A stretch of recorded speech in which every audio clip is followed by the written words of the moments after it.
All right, gamers, what's up? Hope everyone's having a great night. Um, Happy to see you guys. Happy, well, it's now Friday. Um, so we're, I guess, now technically 2 days late. But I hope everyone had a wonderful. Oops, hit my button. Hope everyone had an awesome Valentine's Day. We're gonna do something a little goofy. So I was trying to think of what to play today, and I forgot that that the KFC, like the Colonel Sanders dating sim, exists.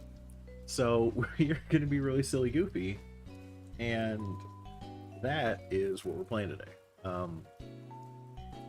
So I'm gonna, let's see, turn music off. Let's see, get this bad boy started up. And yeah, I'm very excited about this. It's gonna be hilarious. Yeah, go ahead and hang out. Let's chill. Let's be goofy. I'm gonna throw the fake me up. Oh, that's loud. Okay. All right, that's really loud in my ears, but I have my stuff turned up to the max. Like here.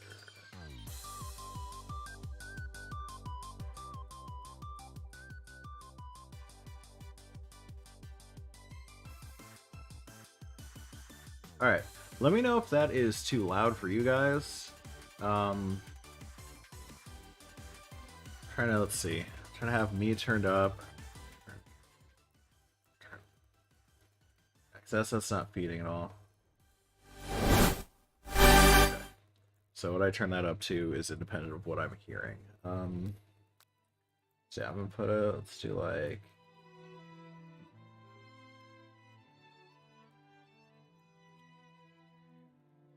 do like 50, like half volume. Yeah, but like I said, yeah, let me know if that's too loud. I will turn it down. Hopefully it will be good. Because yeah, like I said, it's for a reason. It's not monitoring the same way to me.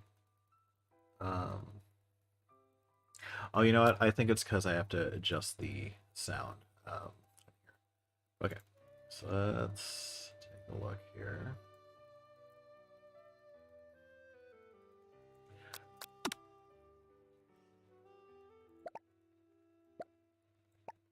So let's turn those down some. Speed. This quality. Let's do speed. Actually, just so I can have that smaller, I can see.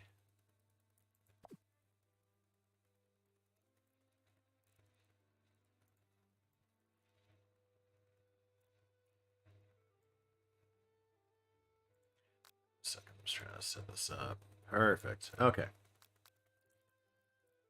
I am very excited for this. This is gonna be so goofy, but I think it's gonna be fun.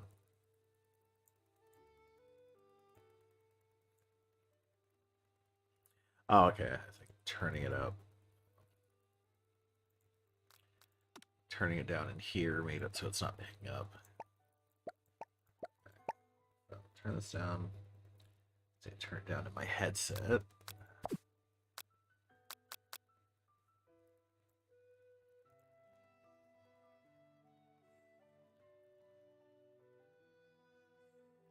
Okay, we're gonna try from here. Alright, new game. What's my name? I mean, do I get to choose? That's my thing. I'm like, do I get to choose like gender or anything?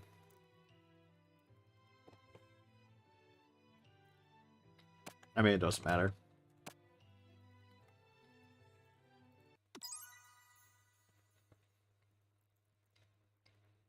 I'm so excited for this game. I forgot, like, I've had it download for what, like 2-3 years since it came out? Alright. Yeah, I forgot I gotta read.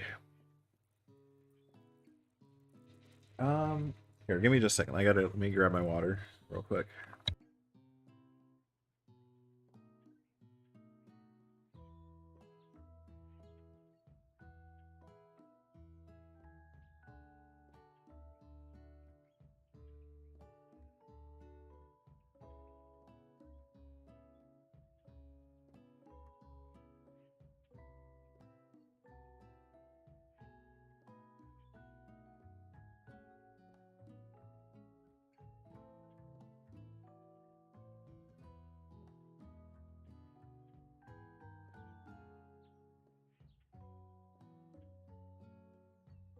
Okay, I'm back. Let's do this.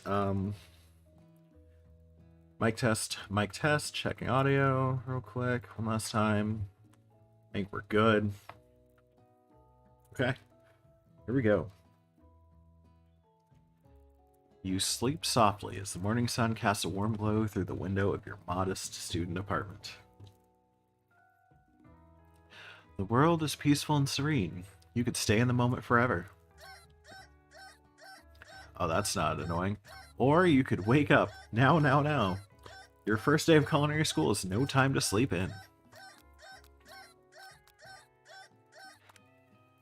Lying in bed, you stare at the ceiling, thinking about everything that awaits you at the prestigious University of Cooking School Academy for Learning. Let me sit back. Sit back, get comfy. Pull the mic closer to me. We're gonna get nice and intimate.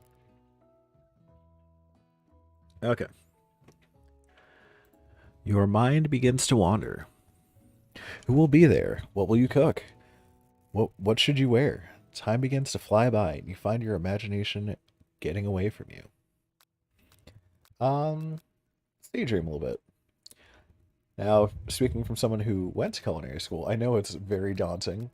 Take that seriously, but we're in a dating sim. We're gonna chill. It's here, finally, your first day of culinary school. So many dishes to prepare, so many students to meet. Your mind is swimming with possibilities. When you realize you're running late, you grab a biscuit and burst out the door in a hurry. Mmm, delicious. Just what you needed to wake up those taste buds. Yikes, you're such a hurry, in such a hurry. In fact, you forgot to put on a deodorant before running out the door. Oh gosh. You're sweating buckets as you rush to arrive on time. Uh-oh. Standing in the quad, you gaze upon the magnificent... Oh, sorry, I accidentally clicked on my tab. You gaze upon the magnificent University of Cooking School Academy for Learning. Here comes your lifelong best friend forever, Miriam. Okay, so that's not the player character. She's the most adorably awkward person you've ever met, and you absolutely love her for it. Oh gosh. Do voices. Good morning, Afro. Are you excited for the first day of the rest of our lives? Actually, I'm... Because I sure am. Excited, a little nervous. Okay, a lot nervous. What's the... It's just that this morning I made breakfast for myself, but, well, when I ate it, I couldn't taste any love in the food. What if I'm no good? What if I fail? Classic Miriam. Raised by master chef parents, she's always held herself to a very high standard. Ever since we were little babies playing together and you rescued me from that quicksand box, it's been clear to me that you're the most loving, caring person I know. You're going to do great. But with the University of Cooking School Academy for Learning's famous 3-day only semesters, I'm afraid of being left behind and never catching up. Side note, can you imagine? 3-day semesters. Okay, that's just telling you, oh, this is a short sim, but like that's insane.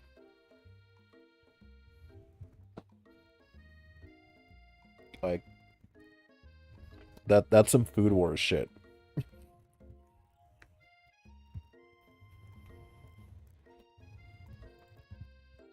A sweet girl, Miriam has always had a flair for the dramatic. This summer, she got so nervous about her first kiss that she chipped a tooth practicing on a mannequin. Jesus. Should you pep talk her or change the subject to give her some relief? I was gonna talk, what, for culinary school gossip? Nah. You gotta hype up the bestie. Remember last month when we saw that fortune teller and had our tarot cards read? The lady with the mask who gave me nightmares? I've been trying to forget. I know she looks spooky, but she was so sweet. And she told you that you were destined for great things. Remember that card with the fancy looking tower? That other card featuring the handsome fellow in the red suit? I've been waiting for so long to meet a handsome fellow I could call my own. And I'm... Oh, so that's me. And I'm sure you will soon. In no time we'll be graduating and you'll be delighting the world with your heartfelt cooking in no time at all. As you talk Miriam up, you can feel her nerves begin to ease. Hold on, let me adjust my mic a little bit. Uh, okay. You know what? Maybe everything will be okay after all. And if not, at least I have these killer bangs. Can you believe I cut them myself? You can definitely believe it. I was waiting for something like that. I, uh, I cannot believe it. Before you can get another word out, you're rudely interrupted when someone smacks your books and custom engraved measuring spoons out of your hands and onto the ground. Okay, now, like, I know that's gonna be insulting, but let's be real now. Custom engraved measuring spoons. Hey! Oh boy. It's Ash. Oh god. Ashley, but spelled the most obnoxious way ever. Bet. It's Ashley, your arch rival. She's totally evil, but you can't help but be filled with jealousy. She can get anything she wants, and she knows it. Hello, Ashley. Oh, I didn't see you there, chicken shins. Bitch. You leave Afro shins alone. They are perfectly normal shins. Ugh. You can't stand Ashley. Even her name is annoying. You know for a fact that it's actually Ashley. She had to add extra letters to make herself feel better than everyone. Yup. If anyone knows what perfect shins look like, it's us. We're not going to let you or your really weird insults get to us. Across the quad, you see Ashley's best friend, Van the Man. What? That's not... Okay. Has stopped to look at his own reflection in the mirror. His pants are so tight, you can see him casually working out his glutes while he styles his hair. No lie, they're rockin' glutes. Van. Oh, Jesus. You rang. I hate this already. I regret saying I'm going to voice it. You've never been sure what their arrangement is, but as long as you've known them, Ashley and Van have been just as close as you and Miriam, but substantially more devious. I can't believe that University of Cooking School Academy for Learning, I hate that it's just the full name all the time, would ever allow people like you to attend as students. I know, right?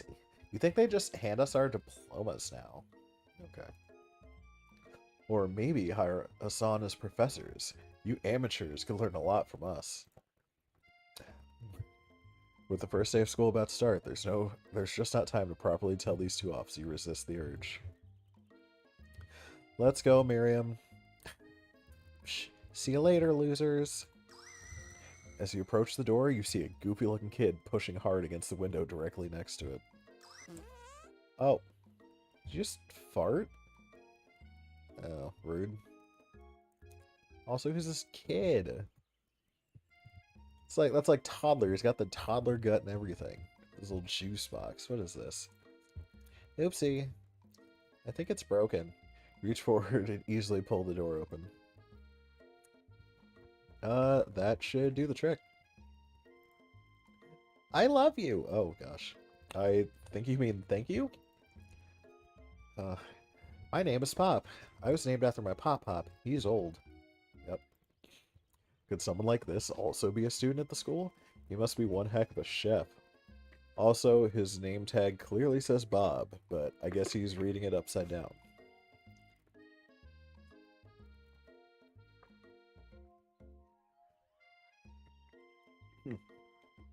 Sorry, I had to sip.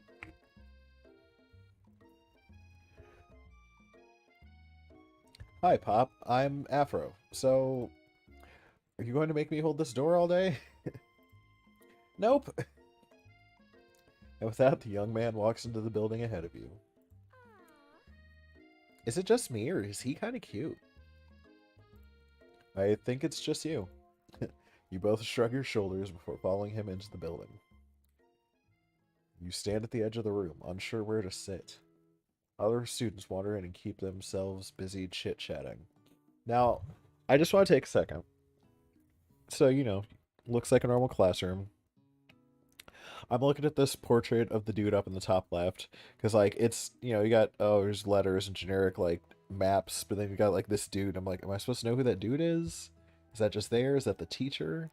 But then also, you look at the chalkboards. You got, like, your triangles, your Pythagorean theorems and whatnot. Someone's got, like, a formula written. And then there's also a drawing of a bucket of chicken.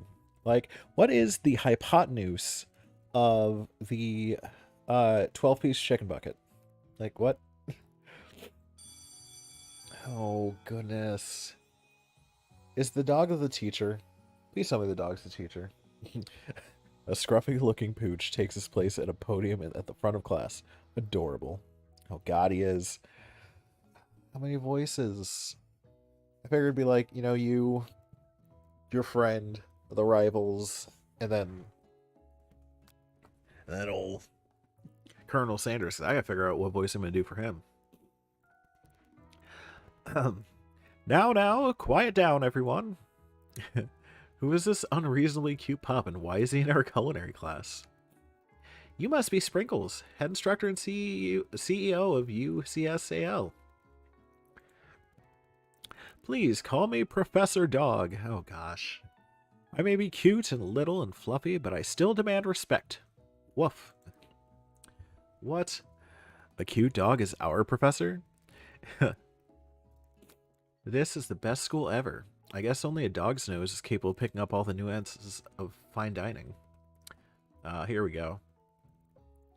Out of nowhere, wind begins to rush around you as a swirl of cherry blossom petals fill the air inside the classroom. Is it Tuxedo Mask? I know those are roses still. I'm chilly. Someone close the window. And then, do it. Dramatic entrance. Yep. He walks in. Look at this man. It's wild. I know, like, KFC is on the memes. Like, I'm just gonna say this real quick. So KFC is obviously on the memes. They tried to say a while back they're gonna have, like, the KFC, like the KF console or whatever. Like, they're having a gaming machine. They like memes. But I'm like, who would have thought in the year of our, I don't know, this came out, I want to say 2021? 2020? Somewhere in here.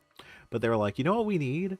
A KFC dating sim. We need to make Colonel Sanders hot as shit. Like, obviously it's a drawing. I am a straight man. Confident and whatever, but like, it's just funny that they made, like, we're going to make a good looking ass Colonel Sanders. Like, it's hilarious. Okay. Anywho. He walks in. You're immediately swept up in the aura of this new student and his remarkable goatee. Who knew anyone could be so handsome? Time stands still. It's him. I already forgot what professor voice. If it isn't my favorite student, Harland. Colonel Sanders interrupts Sprinkles. Sorry, Professor Dog, before he can finish his sentence. Because I'm like, is he supposed to be still kind of younger? I give him, like, the Kentucky, that southern twang. You guys do the goof like they got,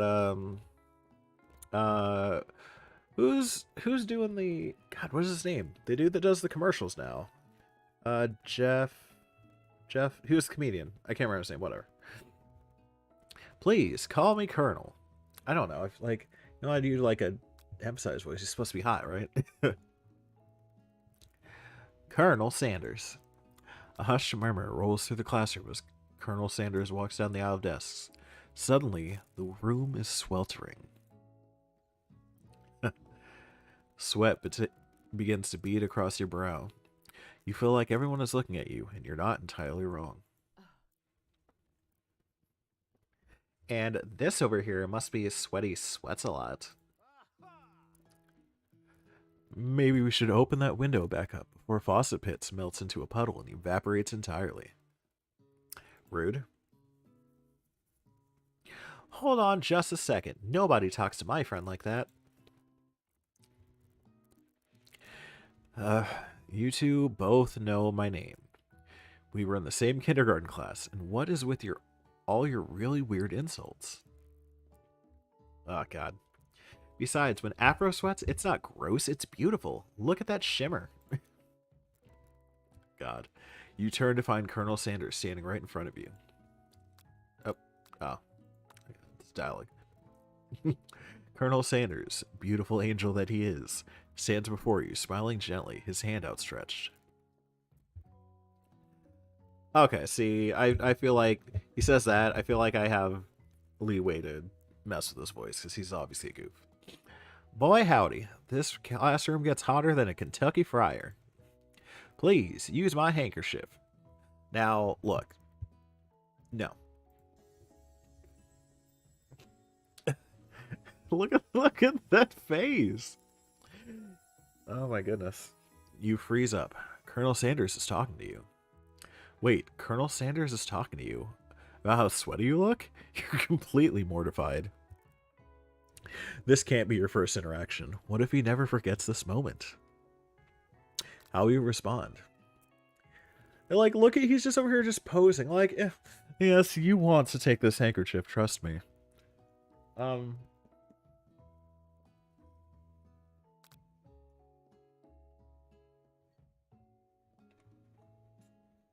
There's a question though. Like, can I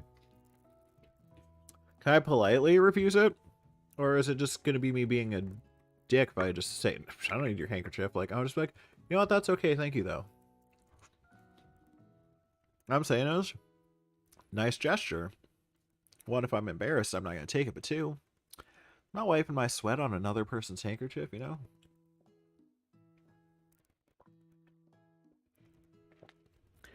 It just seems wrong.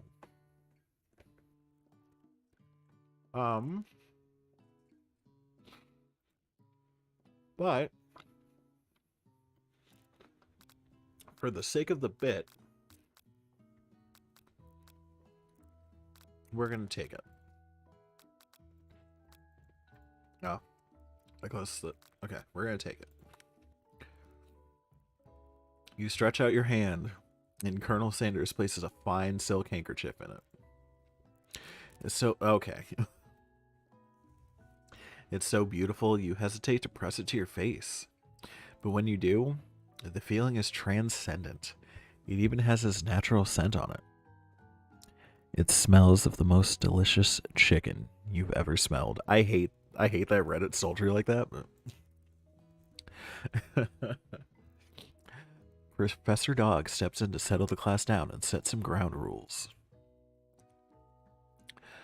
Welcome to University of Cooking School, Academy for Learning, the greatest culinary academy in the world. The birthplace of culinary legends past, present, and future. Many challenges await you. There will be tears. There will be blood. There might even be really adorable tiny food. And when all is said and done, there will be a battle. You will lift your sporks and compete in the broom cooking arena. That makes sense, sporks. You don't get spoon or forks at KFC. All about that spork life. Just then, another student enters the classroom and interrupts the professor's rousing speech. Just student. Hi guys, sorry I'm late. I hope everyone had a good summer. I really miss... Quiet! Late to class is bad enough, but interrupting my monologue? You're on the fast track out of here, young man. Are you sure you're even in the right place? Don't you recognize me? This is my third year in this school with you as my teacher. Everyone stares at him blankly. Does no one remember me? You're expelled if you utter one more word before I finish.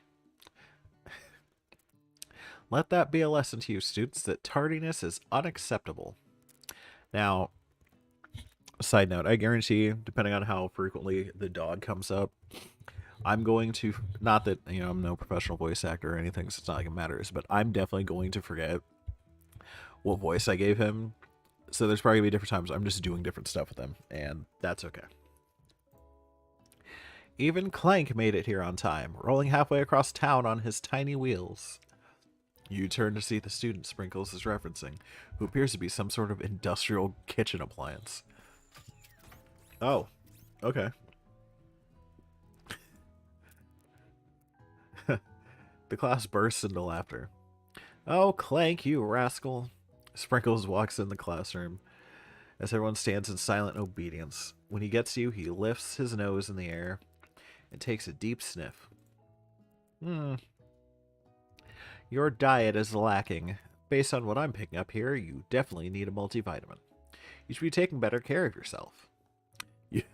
You've never had a talking dog as a teacher before, but Sprinkle's reputation for being smart but tough is well known. You decide to try and butter him up by giving him a treat from your pocket. But what kind? A beef treat, a rubber ball, or a chicken snack?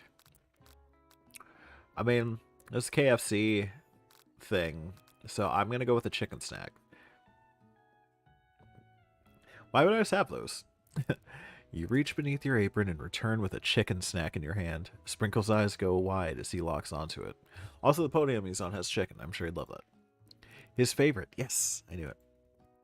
Well, well, well, I think there might be some competition for new star student. The furry professor immediately devours the snack, leaving your hands slick with a coating of warm doggy drool. You see the other students eyeing you jealously, but pay no mind to them. If they wanted to succeed in life, they should have learned the importance of carrying a range of dog treat flavors on them at all times. Which, like, honestly, that's so real and so true. Just, like, carry, like, a little Ziploc bag of just different, like, dog treats with you. You never know what you might need.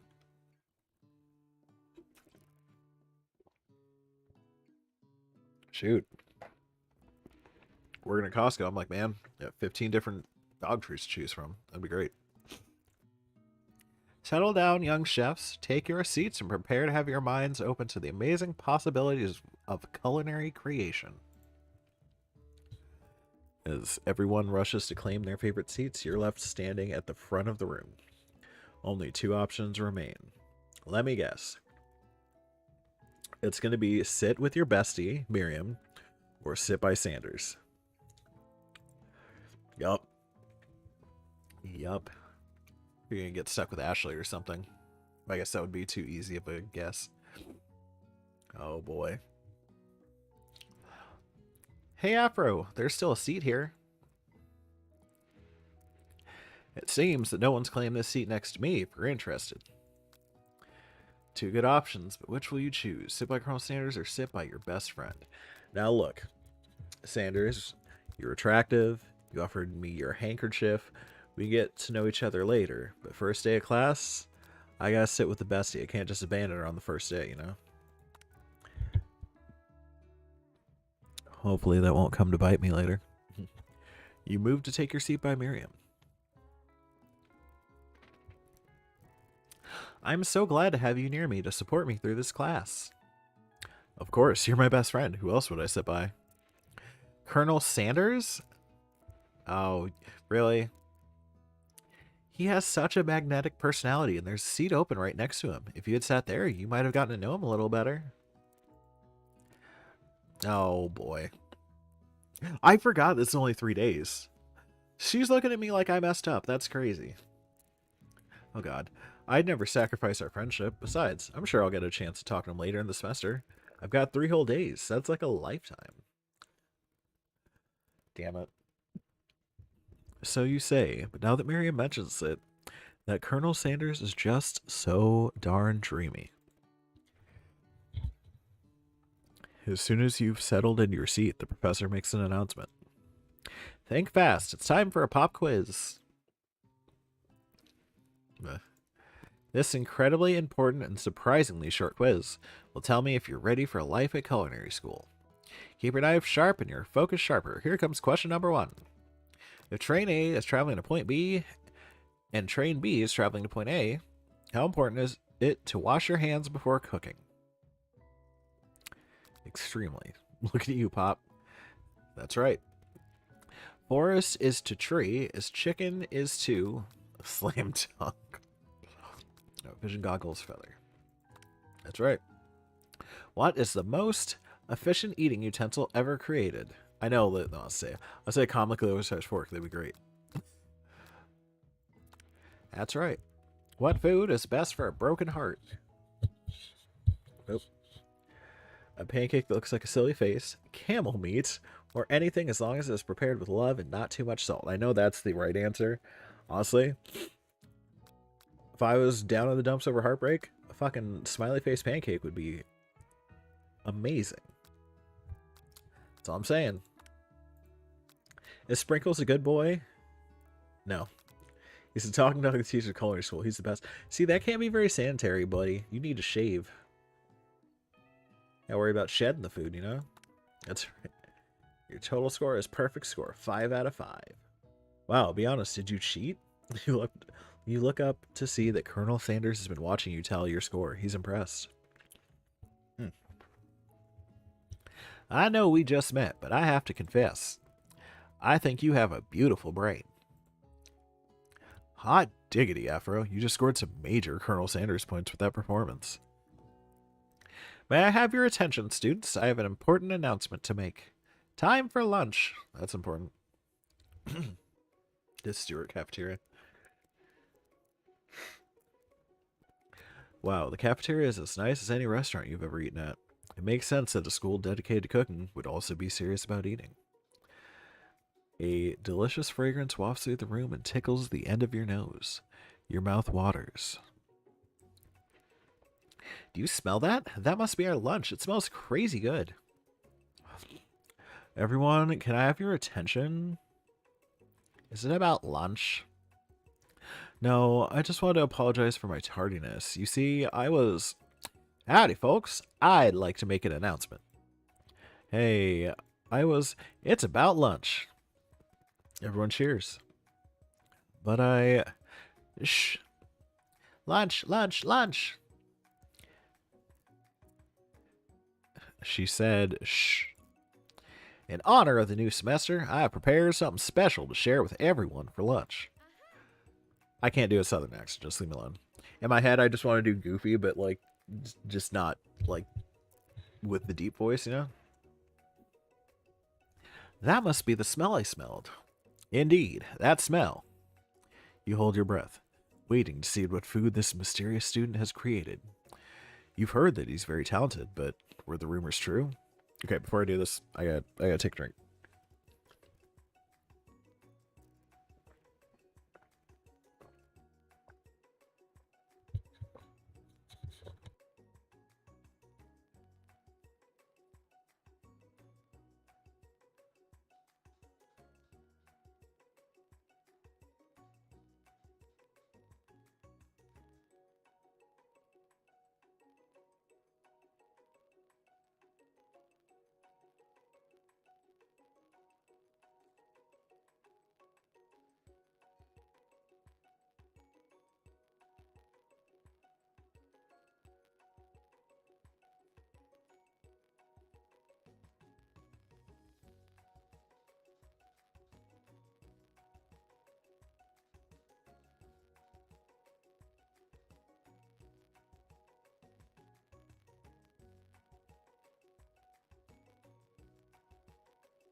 Okay, look, all I'm saying is I'm glad I muted my mic when I took a drink, because I definitely swallowed too hard and definitely almost choked, so that was fun. Okay, but were the rumors true? It's this. Colonel Sanders lifts a large bucket above his head. Its contents glimmer in the light. Piled high are huge pieces of chicken, breaded and fried to a crispy golden finish. They definitely look better than anything you'll ever receive at a real KFC, which is a darn shame. The aroma envelops you, and you begin to feel warm and safe. Colonel Sanders has filled a bucket with chicken? What a novel concept. Everybody's so creative. Your stomach begins to grumble, as if to say, stop thinking and start eating. For years, I have been developing a secret recipe for the perfect fried chicken. By my calculation, nothing less than 11 herbs and spices are required to achieve the perfect balance of flavors. You look around and notice that every other student has a pen and paper and is scribbling notes as fast as they can. But that's all I'll say about that. What, you think we want your stupid secret recipe, dude? Pshaw. Nah, my dude. Nah. I'm just, drafting a last will and testament in case, one of those ingredients is, poison. Got him. Stupid. He looks around nervously to see if anyone else is laughing at his sick burn. You wait to see what Zinger Ashley is prepared to follow up, but she suddenly takes a different approach. Yeah, and I was just like writing in my diary. Dear diary, today I smelled something beautiful. I knew at that moment that only the hands of a true gentleman could fry chicken so tender. You see her body language change from bitter and evil to sweet and innocent as she slides closer to Colonel Sanders. She realizes that he is destined for greatness and fame with cooking skills like this. She wants him all to herself. Oh, please. Well, Van, the man, if you don't want any, I'll take his. Whoa, hold on. I mean, I guess I'll try it. Oh. He takes one bite and his eyes grow wide. He starts contorting his face as he tries to hold in his pure exhilaration and act unimpressed. Ease now. There's enough for everyone. Please, my fellow classmates, dig in.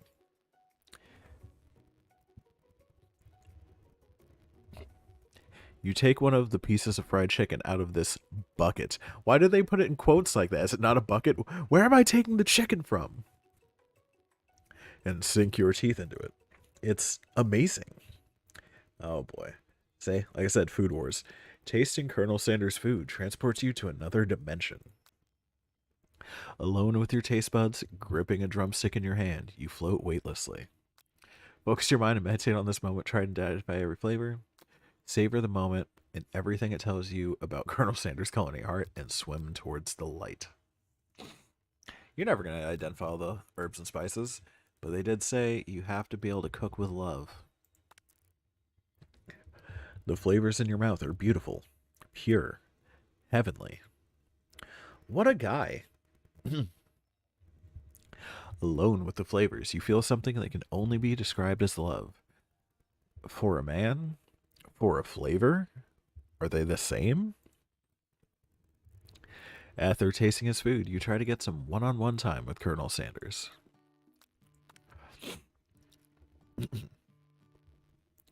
Colonel Sanders smiles ever so softly as you approach. He stops what he's doing and allows you to break the silence.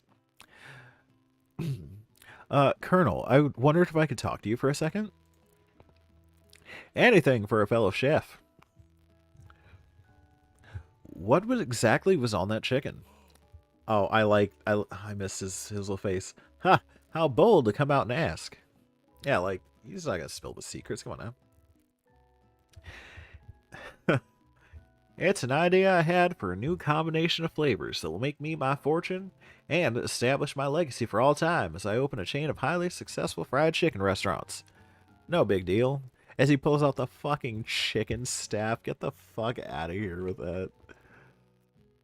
Hold up. This fucking guy. It's just you and me here talking. I can keep secret. In fact, I've got some of my own that I'd be willing to trade. What's the rush? The semester's only getting started. We got two more whole days to get to know each other. Oh, he looks mad. Yeah. He's clearly not going to give it up easily, but it doesn't hurt to be persistent. So my thing is, so if you were just going to go out and ask, in that case, like, I feel like that would track if in the thing, in the dreamscape, I did the, like, trying to identify the flavors, but it's like, no, it's just, I'm recognizing his passion. So I should just be like, wow, you clearly love what you do, because obviously he's ambitious. That's fine.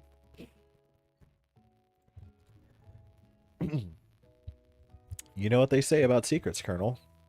Shouldn't learning be fun? You got moxie. I'll give you that. Colonel Sanders looks both ways to make sure you're truly alone. And then leans in. You can feel his warm breath as he whispers, God damn. Now, what I want to know, like, you know, it's old time, but, like, I don't know. We find, like, an old picture of, like, Colonel Sanders as, like, a youth. I'm like, what was... Obviously, no one had pictures, but I'm like, I don't know, maybe it was hot as a young man. I'm just saying. They're not going to tell me. Okay. Just one ingredient, but you can't tell. I use blank. It's something my great-grandmother taught me. Wow. You never have guessed that, in fact. Oh, wait. That's the narration.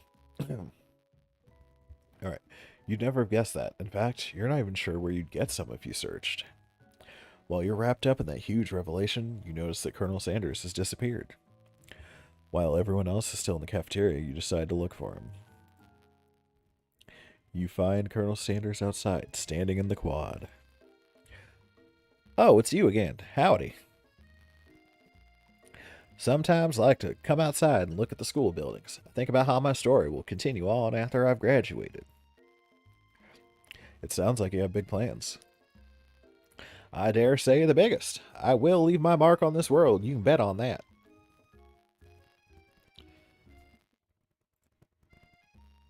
Alone together for the first time, you figure now is the perfect moment to show your personality to him. Let's see. Nag him to show your own strength. Well, with a big idea. Excuse me. To add an additional ingredient to really spice things up, be modest but thoughtful.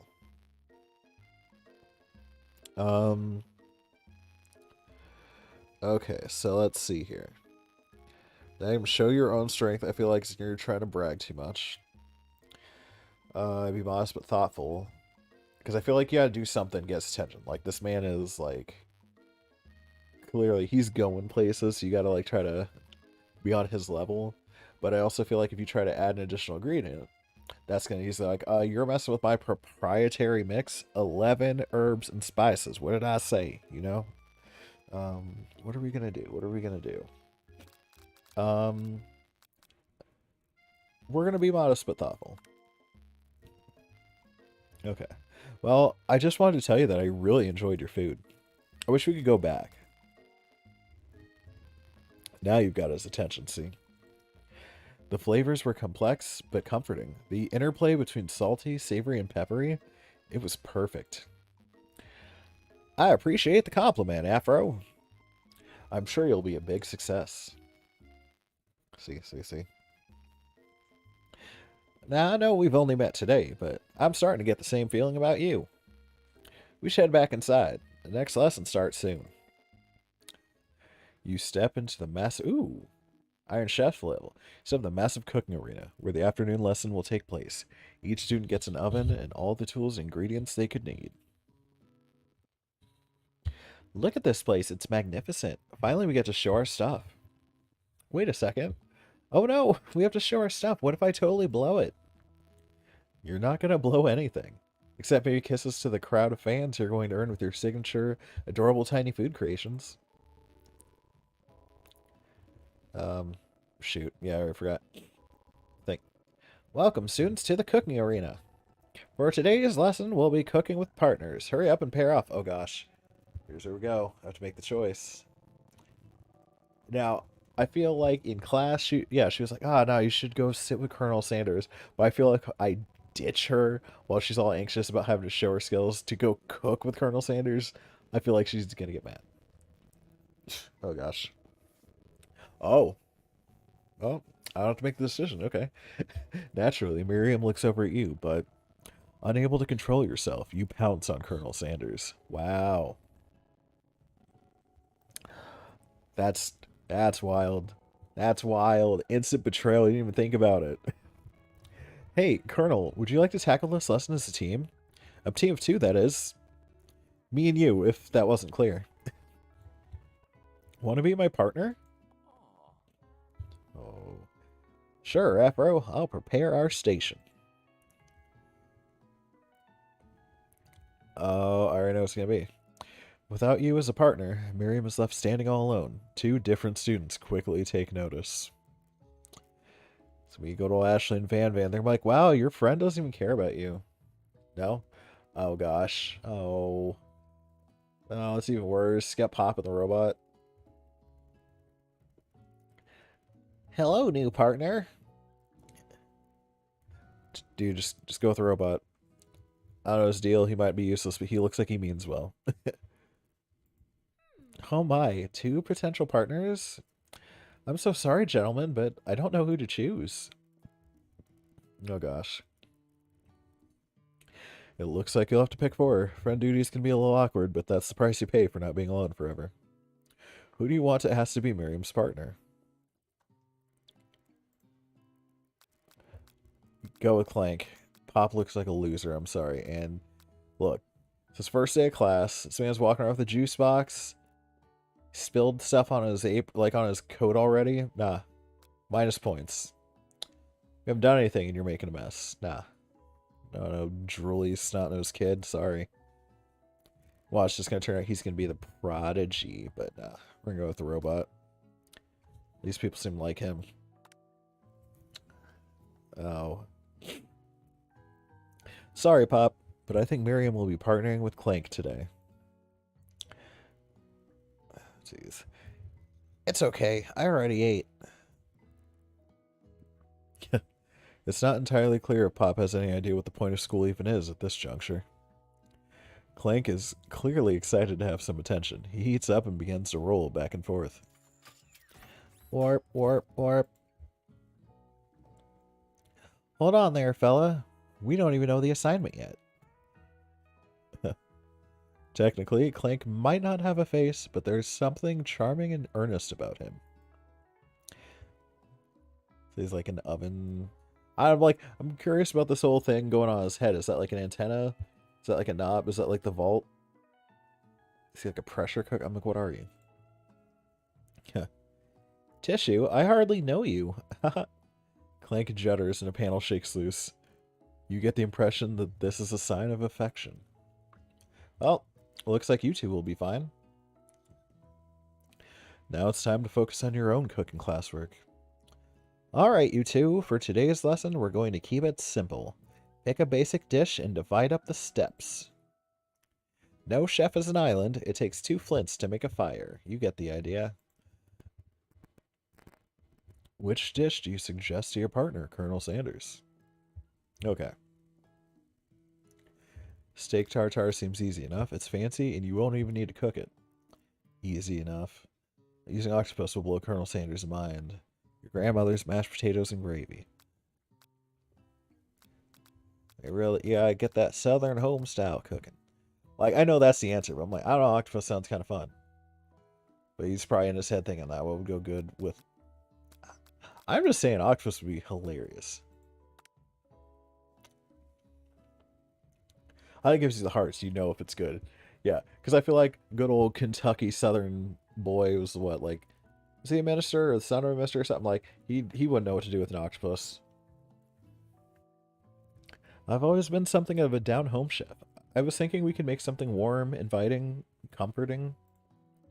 Maybe mashed potatoes and gravy? I couldn't imagine one without the other. Colonel Sanders casts a coy look at you, causing your whole face to go beet red. Embarrassed, you quickly turn away. I'll go get the potatoes. No, please, let me. Picking perfect produce is a passion of mine. Of course it is. Looks like things are getting pretty fresh around here. Does someone have a crush on Colonel Sanders? We're just cooking partners. Mind your business. Mind your own. Jeez. Sanders' heart is my business, and you better keep your fingers off my man. Boy. Or girl. Or bitch, please. Did someone call for me? God, does he have his own theme music? Jesus. Ugh, no. Jeez, Van. While I'm over here crushing Afro's dreams, you're supposed to be taking care of our classwork. That was the deal, remember? Colonel Sanders returns, arms full of peeled potatoes. He tosses them into boiling water and turns his attention to you and your old friends. Oh, howdy there, Ashley, Van. Are we working in a quartet instead of a duet now? Actually, no. It looked like Afro was struggling, so we offered to give him a hand. You know how it is, these young amateur chefs, they don't need a lot of mentoring. I'm just gonna say, Colonel Sanders, maybe I could teach you a thing or two about fancy food. Maybe one day you might be able to get up to my level. Doubt it. I just want to know his deal, like this star mohawk and shit. Don't be rude, Van. Oh, see, he's mad. Personally, I have no doubts whatsoever about Colonel Sanders' ability to concoct creations worthy of admiration. After all, your fried chicken was quite spectacular.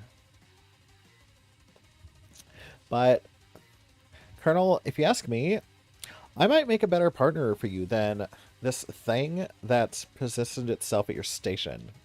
I would literally like you're in like I would clock her. Don't you feel deep down that we cast complementary shadows? We fit together like a thigh and a drumstick. It just makes sense. Nothing about this makes any sense, but one thing is clear. She's coming for Colonel if you don't watch out. Ashley is really going at you hard. You need to ask for some backup here before things get ugly. Before I do so, sip time. Maybe I should just pour this in like a glass or something so I can just get a straw and just open a whole jug.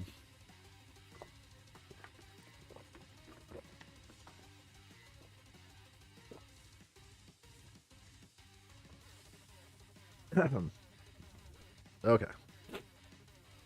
Yeah, where's Miriam at? God, turn to Colonel Sanders, hunk of hunks in your time of need, or turn to Miriam, your forever bestie who's always had your back. I mean, she's doing her thing. I don't want to distract her from her task. But I'm just like, Colonel, are you gonna let her talk to me like that?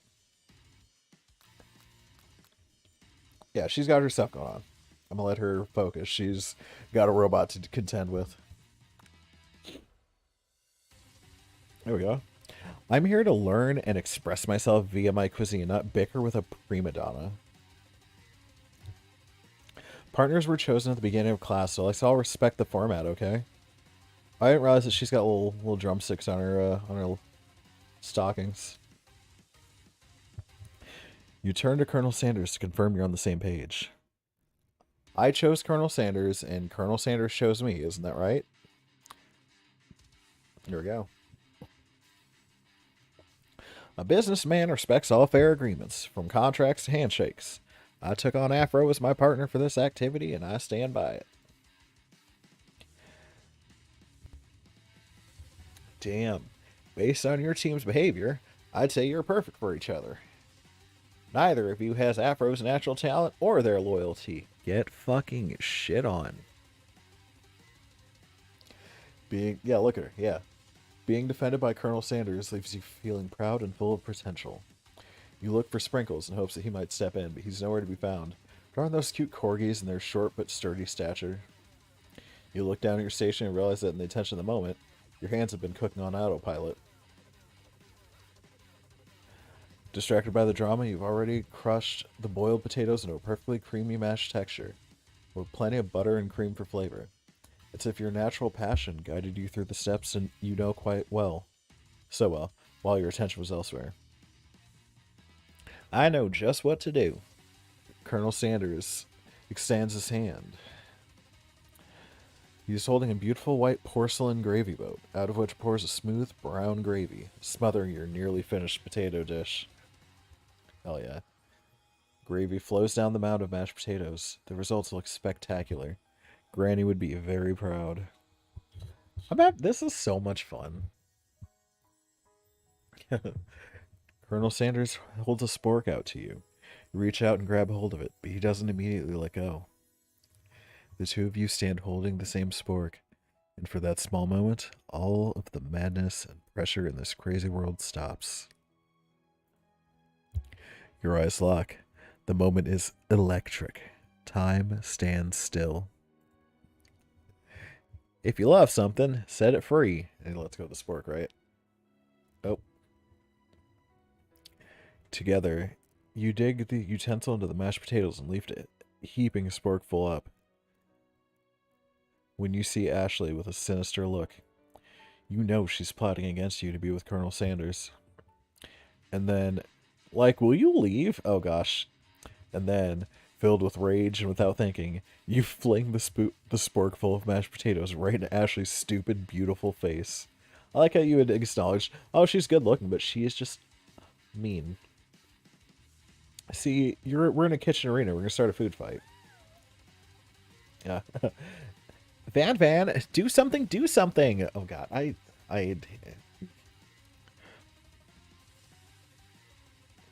jeez. Scooping up a fingerful, Van tastes the dripping mashed potatoes and gravy and realizes that it's delicious. Horrified by this revelation, he slinks away. Will he ever be able to cook something with so much love and integrity? Doubt it. Oh gosh. Hold on right there, Afro. We do not waste food in the broom cooking arena. Colonel Sanders, I expect better from you. If you throw one more spoonful, you'd both better be prepared to eat it from wherever it lands. Hop away. Can I have Potato's face? Van rushes back over, covered dish in his hand. Oh, he did the octopus. Yo. Mashed potatoes with gravy. Pathetic. In just a few minutes, I've prepared a full meal. Gaze upon my specialty, braised tentacle of octopus and my silky saltwater sauce, placed on a battle axe blade forged by my supreme chef ancestors. Like, real talk, that's pretty dope. Like, you imagine this nicest look, perfectly looking cooked, like, octopus stuff, but, like, served it on a fucking battle axe. He's gonna go places. Oh. You've ignored me for far too long. That ends now. It is I who will have first bite, and you will all look on with envy. The interrupting student rushes at Van and swipes a bite of his signature dish right off the plate. No, don't! Uh-oh. Uh-oh. Something about this dish doesn't strike my nose quite right. I think the octopus was rushed and may have turned in the process. The results could be toxic. Oh. Clicked out the window. Too late. It's been eaten. Did he eat it too? I think I left something in the oven. I don't feel so good. Oh, what? Oh, what? It killed him! Everyone step back! Don't take another bite! Buddy... that's mean. But I'm like, when you look back at the plate, the rest of it's gone.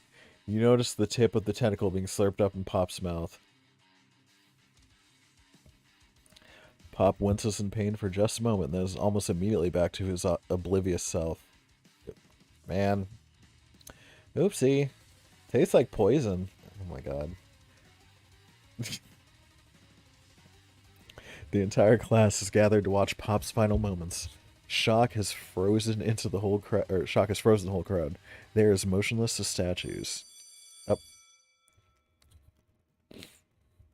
The class bell rings, disrupting the moment and snapping everyone back to reality. It would appear that Pop's enthusiasm for trying new things, despite obvious danger, has inoculated him against poisons of all kinds. That's lucky. I'm not sure the professors here make enough money. Right? I was like, were you talking about this? Ghost of student. Hello? I just turned into a ghost over here. Seeing that you're shaken up by that really annoying student and all of his nonsense, Colonel Sanders approaches you.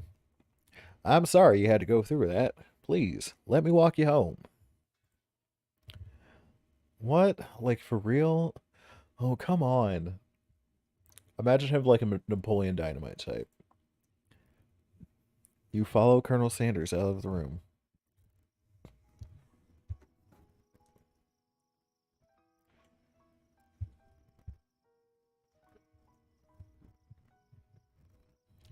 At night, the school building has taken on another vibe entirely. It's dark, and more than a little spooky. Colonel Sanders stands in the quad's neon glow and speaks softly. Those mashed potatoes you made in class today. Before you go on, I just want you to know they're not a great representation of my skills. I didn't even realize I was making them. They were amazing. Tasting them, it reminded me why I became so passionate about food to begin with. Colonel Sanders is getting choked up. Cooking is obviously important to him in a way that you find inspiring. Now might be the perfect time to tell him you're developing feelings for him. Colonel Sanders? Yes, Afro? There's something I need to tell you. Van. That will say as noise is. Hair. I'm trying to figure out what he's always holding in his right hand. Is that like a comb? Yeah, okay, I think it's supposed to be a comb. That makes sense. Yeah. Keep the star tip right, you know? Hold it right there. There's something I need to tell you first. Oh, jeez. You see, when I was just a boy, I had a dream that one day I would be the greatest chef the world has ever seen. And every day since, I have been working towards that dream. Day and night, never stopping, never resting. Also lifting a lot of weights, like so many weights. Yeah, I mean, dude is fucking ripped. We should follow our dreams with all of our hearts, that our souls may grant them like wishes floating on a shooting star. Hey, no, you, shut up. Seriously. I'm the one here to say inspirational stuff and be the star of the story. Are we forgetting that your cooking literally killed a guy? You can't prove that. I also saw you kill that guy. What was his name? I love this. Just I also saw you kill it. Somewhere in the distance, you hear a long, sad sigh. Oh. Forget him. We're talking about me. Me. I'm the hero. Oh, Jesus. The fuck is that? What am I looking at? The Spork Monster is here to fight a hero. Oh, God. I think I left the fridge door open. Later, nerds. How dare you threaten me? Just as I was letting down my guard and connecting with another chef on an emotional level. Be afraid. Be very afraid of me. Because I'm a monster. See? Is he rhyming on purpose, or is that just a coincidence? But before you can discuss syntax any further, it's a turn-based fight sequence, tell ya. Oh, excuse me. Goodness, what will you do? Attacked, You decide to go on the attack. Which attack will you use? Or my options. Cook with love. Alright. Cook with love does 1 damage. It just got real. I forgot. That attack really upset Spork Monster. I do like the Pokemon Stadium, like, commentator. Spork Monster goes on the attack. They spit hot gravy at you. You take 1 damage. Let's do a defense. You decide to defend. Which defense will you use? What will they do now? You continue to stay back and endure whatever comes your way. Seems like a pretty weird strategy, but okay, sure, you do you. Jesus. Oh. Spork Monster is using Focus Energy. Focus their matched mind and draws energy from Mother Earth itself. They go larger and more intimidating. How will you respond? I mean, I should have defended then. I'm gonna attack again.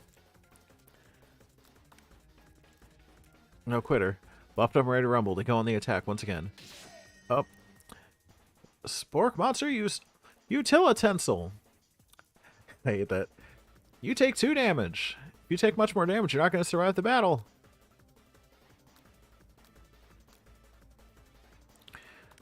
I mean, we gotta keep fighting, man. Oh, God. Spork Monster is oozing cheese sauce onto the lawn of the quad.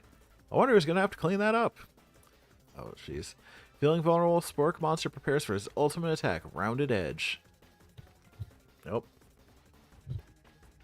Vile villain, your reign of terror stops here. Colonel Sanders summons the energy of 1,000 chickens. Oh my god. Pot Pie Power Punch. That says pinch. It definitely said punch before, right? Pot Pie Power Pinch does 10 damage. Spork Monster is defeated. He's going down. And there goes the battle! You saved me. Injured spork monster spews steam into the night. Yeah, Mercy's finish. No, I said how dare. Finish him.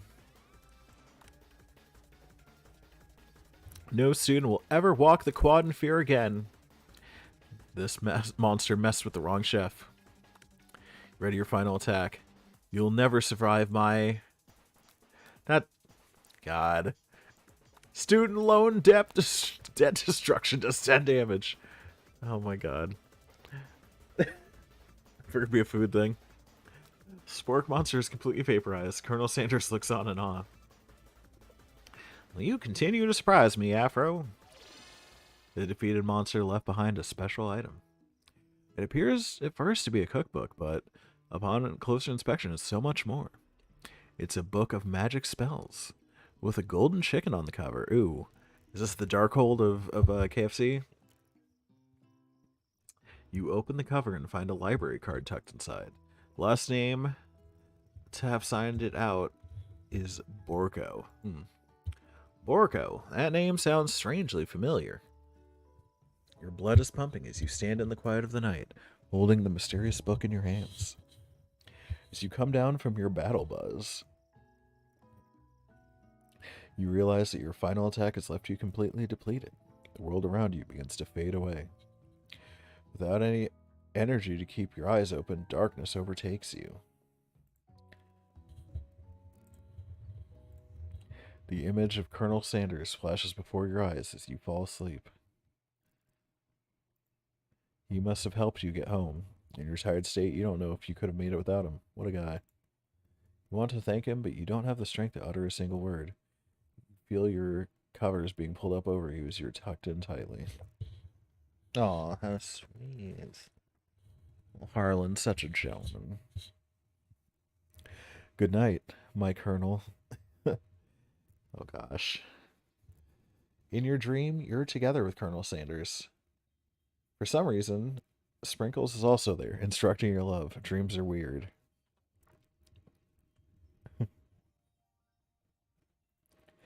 You awake on day 2 and attempt to process the wild visions you had. Were they memories or premonitions? Now think, that was all just in one day. And then there was that secret ingredient that Colonel Sanders went ahead and told you outright. Not much of a secret, huh? Probably just because he already trusts you so much. Sure, that makes sense. We'll go with that. You meet up with your bestie in front of the school. Before you can tell her about the encounter with the spork monster, she launches into a story of her own.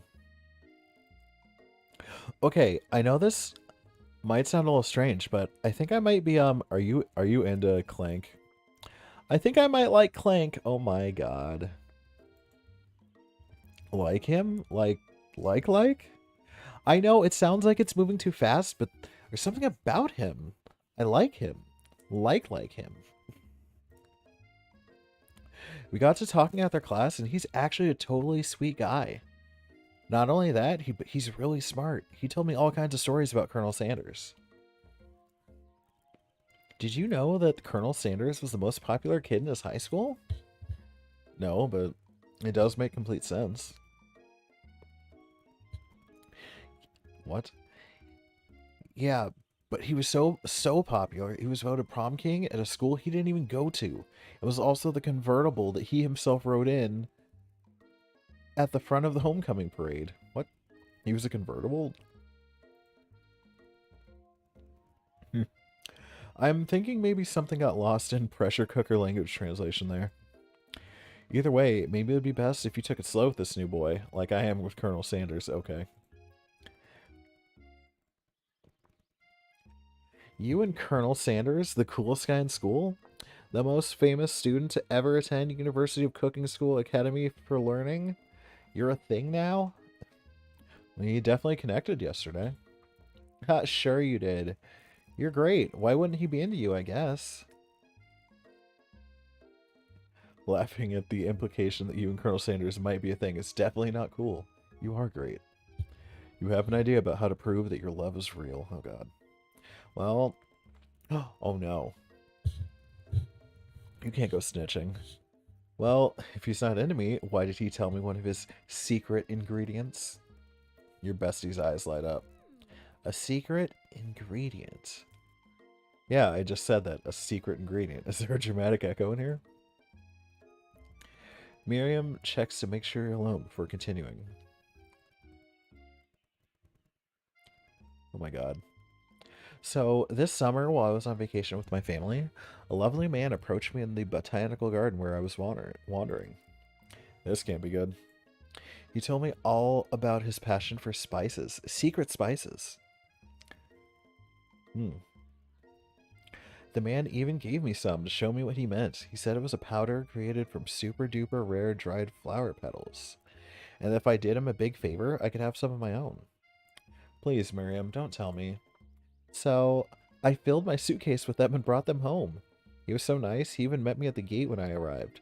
Later, when I cooked with them, a very strange feeling came over me, and the flavor was unlike anything I'd ever tasted. I think you're being very liberal with the meaning of spices here. Whatever. Anyway, we both share an interest in cooking, so we've stayed in touch. You know, like pen pals. I bet he would love to know more about new spices. Well, I'm definitely not supposed to share Colonel Sanders' secret recipe. Besides, I only know the one ingredient, so I doubt it'd be much use to anyone. Favor. Please, please, please. It would mean the world to me. No one has to know it came from you or Colonel Sanders.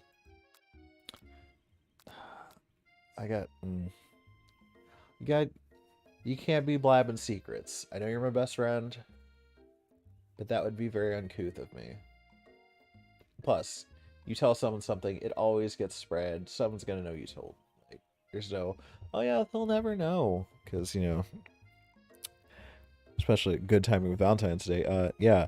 How has that ever worked for y'all and your spouses or ex-spouses? Yeah, they'll never know. No one has to know. They always find out. Don't be stupid. You quickly think of a fake ingredient name. I don't know. How about it was it was Eye of Newt. I know it sounds like some kind of witch's potion, but what can you do? Eye of Newt. Wow. Her eyes light up imagining such a thing, and you figure that after you've satisfied her curiosity. Oh, you figure that you've satisfied her curiosity. Excuse me. Ugh. And she'll move on. Oh, God. However, she immediately turns around and does some thumb typing on her phone that you can't quite see. That's probably not good. Before you can ask her to confirm that she was definitely not texting secrets to other people, you're interrupted. Here it comes. Wind rushes in. Cherry blossom petals fill the air. Oh my god. On a horse. It's Colonel Sanders. He's arriving at school.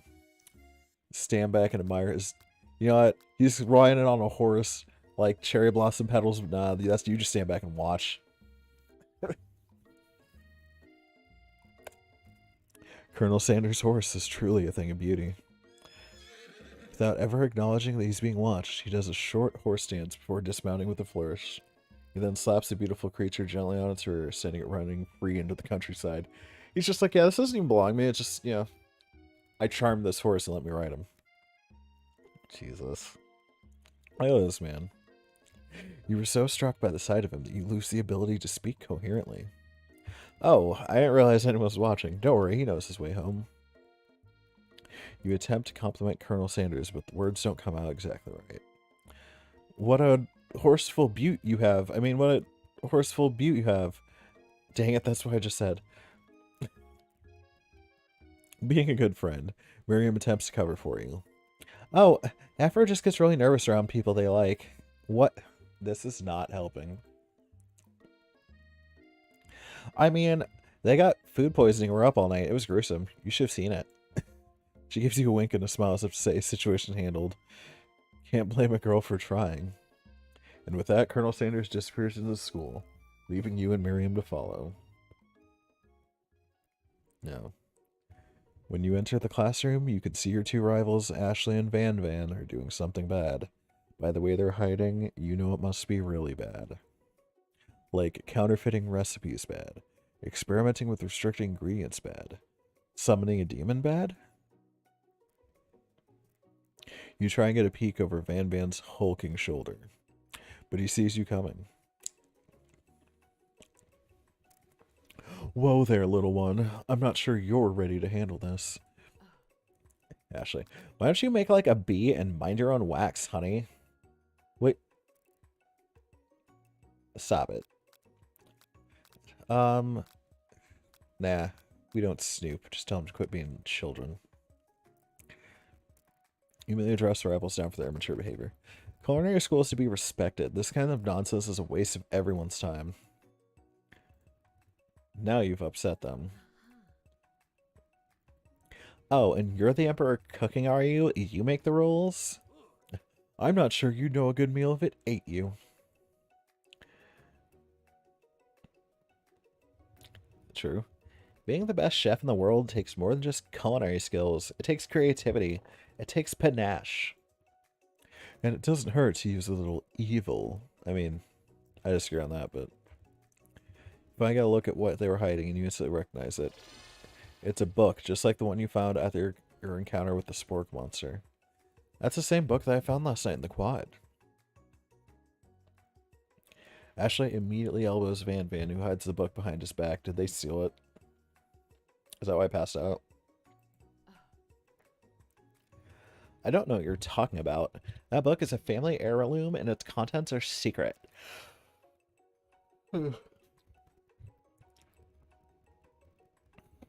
What? You notice that they haven't just been studying the book. They've got Pop pinned to the wall and they're tossing potato skins at him as he tries to catch them in his mouth. I couldn't care less about what happened to you, sorry kid.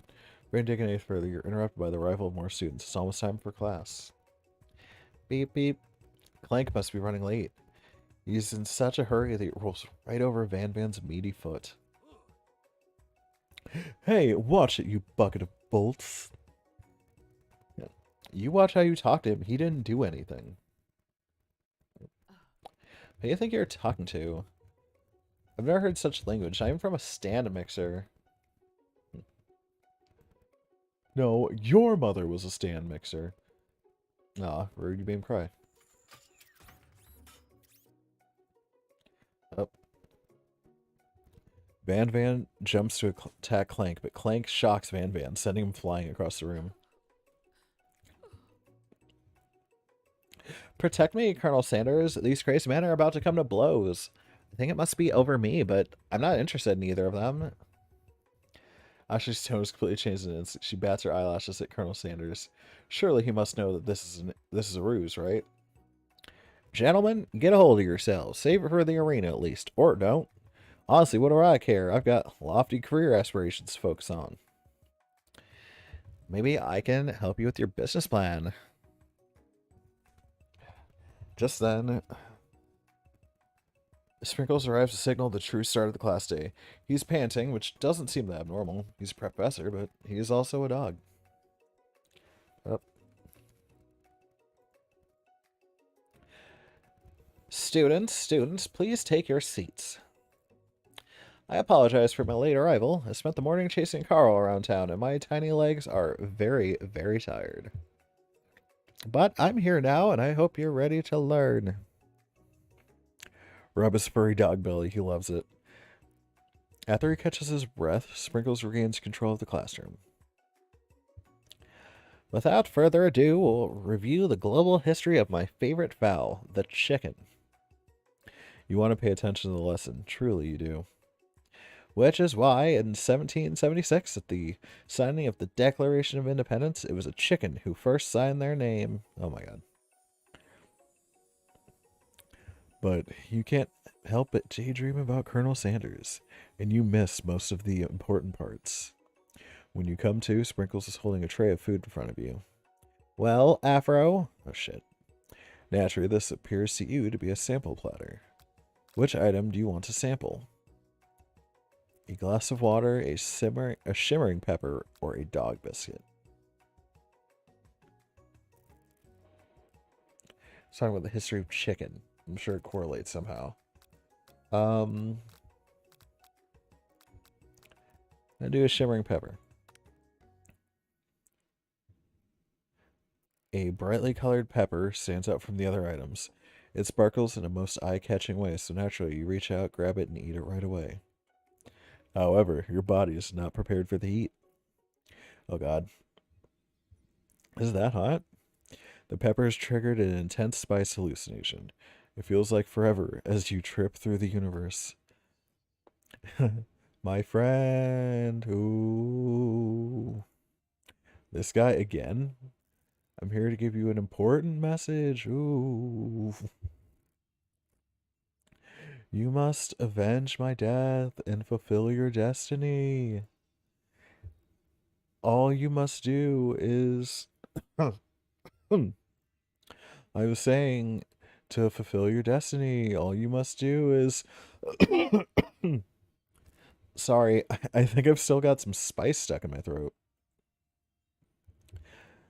It's fine. I'll work through to fulfill the prophecy.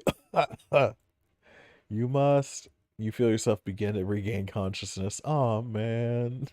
It's just fucking gone. That's hilarious. You come to and find everyone is staring at you. Oh no, I messed up. Uh-oh. That pepper was the last of its kind on Earth, and now it's gone forever. You think to yourself, geez, I should pay better attention. I mean, still might get the seeds back. We all make mistakes. I'm sure I'll forgive you. Someday. Come on, it's time for lunch. Before anyone can relax, the cafeteria lights dim. And your rivals enter to make a dramatic announcement. Well, before we do that, you know the drill.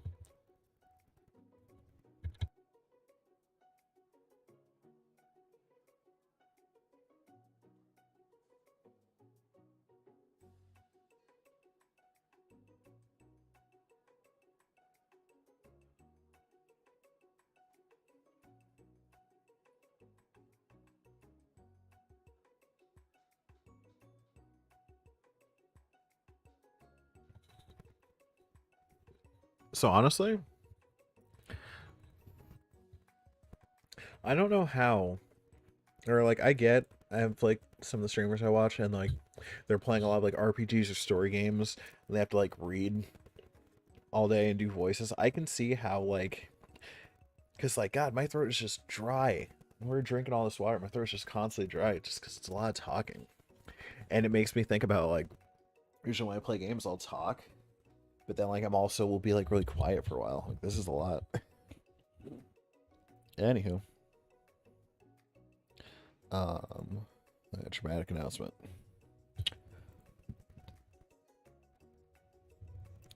Today's lunch will be prepared via timed cooperative cook-off. Demand they stop wasting your time. Step up to. I mean, I think it'll be fun.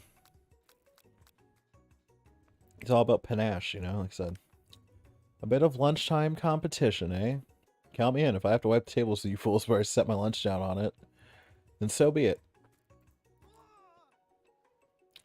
I'm not the fool, you're the fool. Fool. Good one, Van. I like your gumption, Afro. I'll be watching your performance. Just as things reach a boiling point, Sprinkle steps in. Surely he'll put a stop to this madness. Now, students, please settle down. This is a lunchroom, not a sportsing court. Finally, a little sense, you breathe a sigh of relief. At least, not until we turn on the timer. Just then, a huge light blasts you in the face, flashing the words, timer ready. That's what I'm talking about. Hurrah! I stand corrected.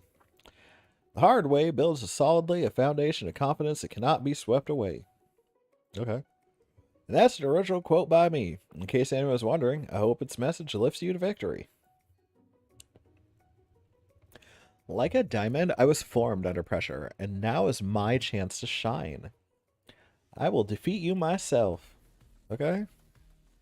Oh, her like cleaver's got like a heart keychain. Okay. That's actually kind of cute.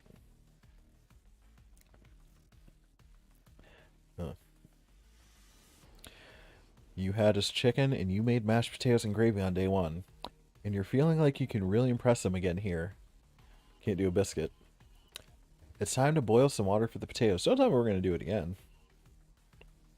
Think fast. If the timer runs down, you'll be forced to pick randomly. What temperature does water boil at? 100. Oh, it's 100 Celsius. Shoot. That's wrong. What are you thinking, Afro? Get your head in the game. We're going to need to season this chicken before you cook it. You don't know... Oh. He's not talking. Dang. You don't know Colonel Sanders' recipe exactly, but you have an idea. How many herbs and spices did he say he used? 11. That's right. You may not know all the ingredients yet, but at least you're headed in the right direction. Now that you've got some basic steps going, it's time to elevate your craft. What state of mind offers the most flavor? Vigilance? Nah, that's probably trust. That's wrong. I'm begging you to get it together. Get it? I'm a dog. It's never the right time for dog jokes. Your classmates are rooting for you, but Ashley is simply stronger and faster than you. You better keep up the pace if you want to survive. When you were a child, your father told you to never forget where you came from. Every day you meditate on his advice and draw energy from that place. That would be a great time, our Sanders. Where does it come from? You beneath the ship. Small town where big dreams are born. That's right, this is your shot and you're not going to miss it. You try to shut out the noise of the arena and focus on your cooking. What is the sound of success? Sizzling. Really? Don't make me get the spray bottle. God. Is this the end? Yep. What? I lost?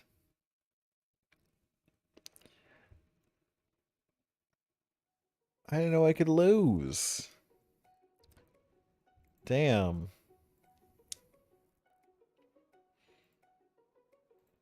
Okay.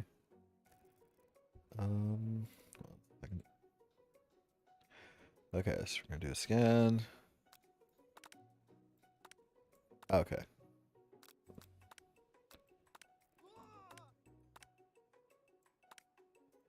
Okay. So I gotta try this again, right?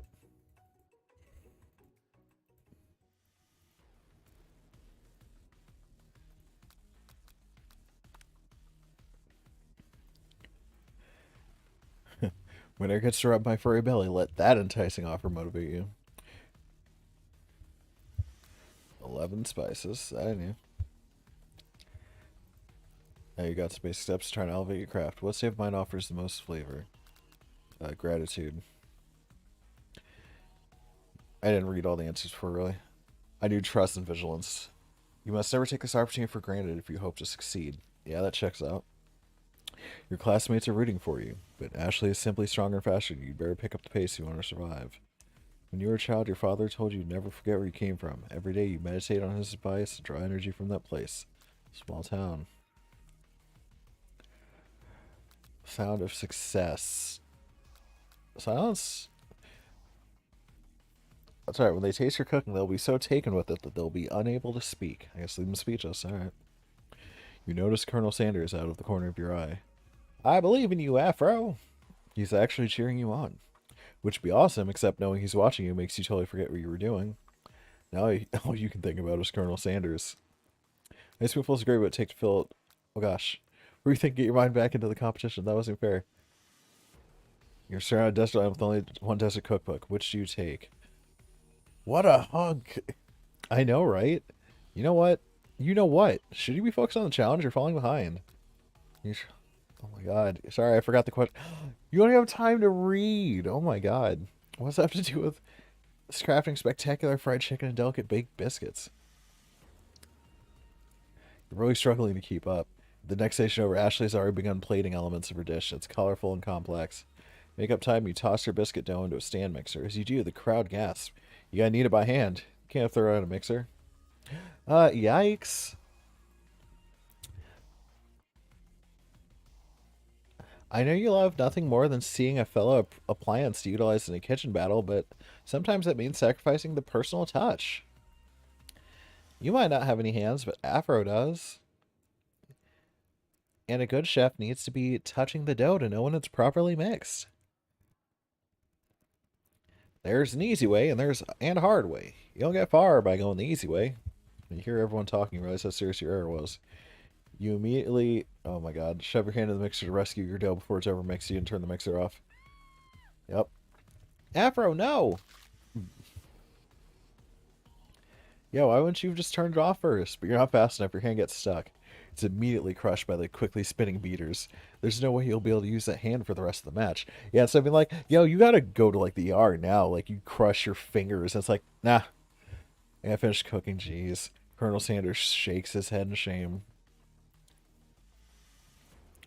What you often find is that the easy way can turn out much, much more difficult. Everyone stop what you're doing right now. This battle is over. God. It can't be. I was so close to finishing my dish. Where was I? Sweetheart, look at your hand. You simply can't go on. Aw, that's too bad. And here I am with a completed dish ready to serve. Surely that makes me the winner by default. No, no, it wouldn't be fair to compare the two on account of Afro's injury. You see Sprinkles begin to lick his doggy chops as he locks onto the dish. But I suppose you should at least tell us what you prepared. Well, because I'm the sweetest, I skipped straight to a dessert. My voice is going all over the place, I don't know. Ready? Under this white chocolate dome, you'll find a wide array of delights, taking on a journey of flavor that tastes good and tells a story of excellence. I was going to ask Afro to do the honor, but since you're injured, I'm afraid that pouring this creamer of delicate hot chocolate sauce might be too difficult.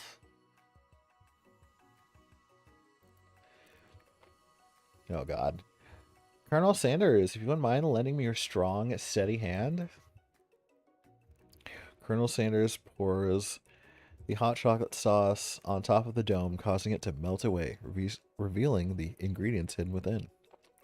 Oh. Oh, that's fucking cool. He's like... Inside, you'll find a delicate fried cheese croquette, atop a slice of honeycomb, ice cream 2 ways, tender nougat, and pearls of blueberry gelée. Ooh. That's actually really neat. Colonel Sanders seems intrigued, but perhaps not as impressed, as he dips his finger into the chocolate sauce. Simplicity isn't your strong suit, is it, Ashley? And see, it's going to be like he likes simple things. He's just a humble southerner. Oh, you. As he places a sauce-covered finger into his lips, Ashley leans over and whispers something into his ear. A dab of sauce sticks to his mustache. Internalize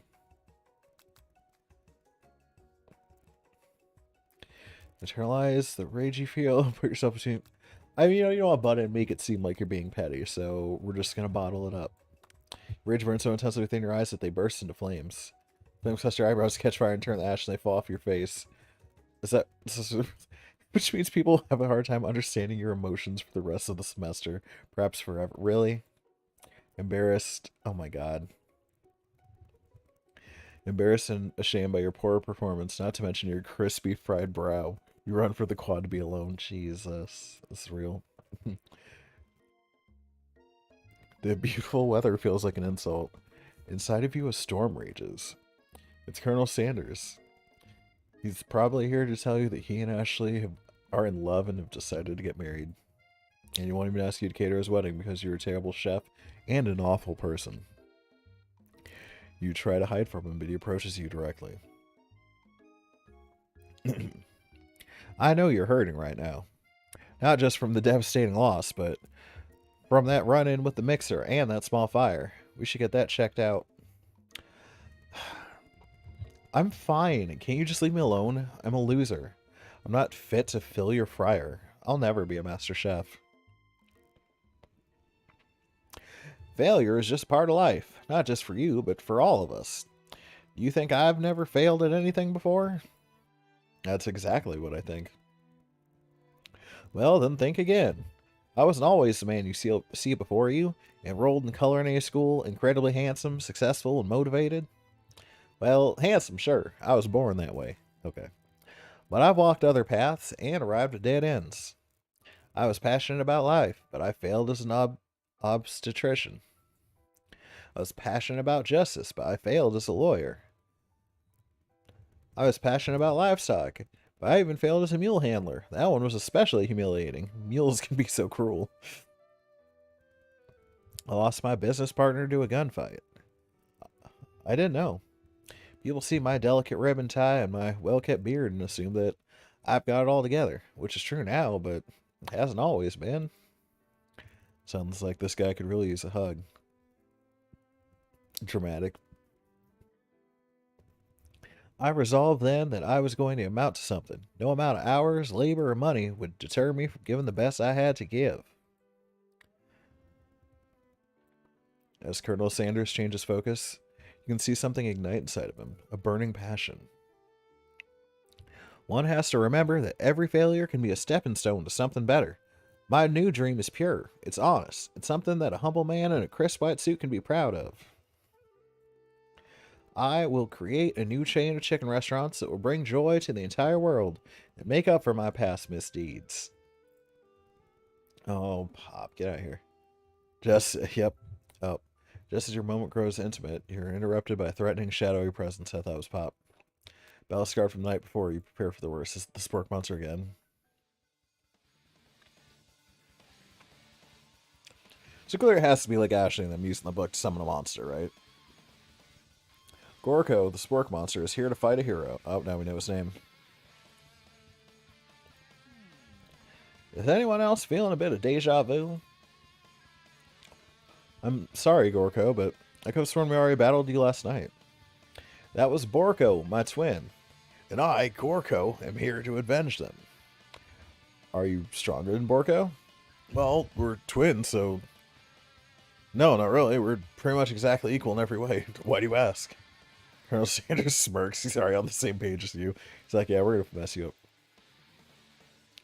It's just that we beat Borko pretty easily, so I don't think you have much of a chance. Not to mention, I feel really guilty about that. If I could take it back, I would. I think what Afro is saying is, can't we just be friends? Life's too short for making enemies. I suppose we don't really need to fight. It's just, I've got these pointy teeth and claws. All the better for enjoying tasty food. Surely you like to eat, don't we all? Of course I do.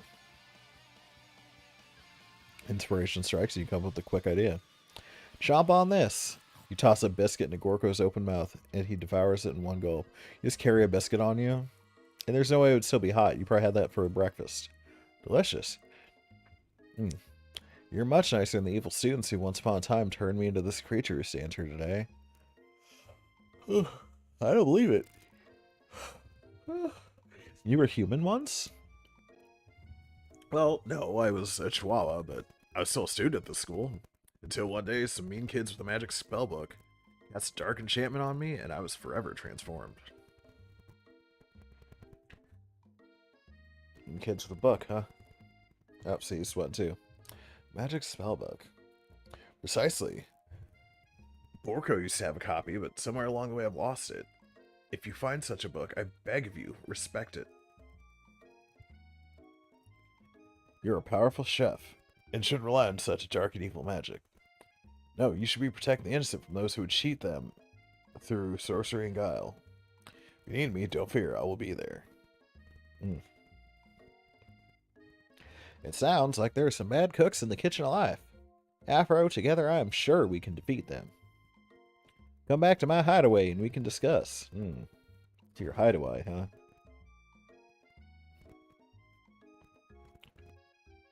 Oh, a personal invite. You can't imagine what Colonel's home life must be, or home must be like. But it sounds like you're about to find out. Oh, pretty.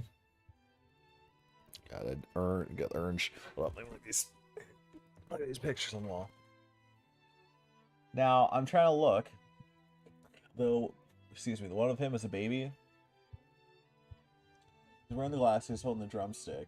So first I was thinking that was like a tongue or drool hanging out, but I'm very sure they just made him a baby with a goatee already, and that's hilarious. Okay. Actually, before I do this, me getting her a drink.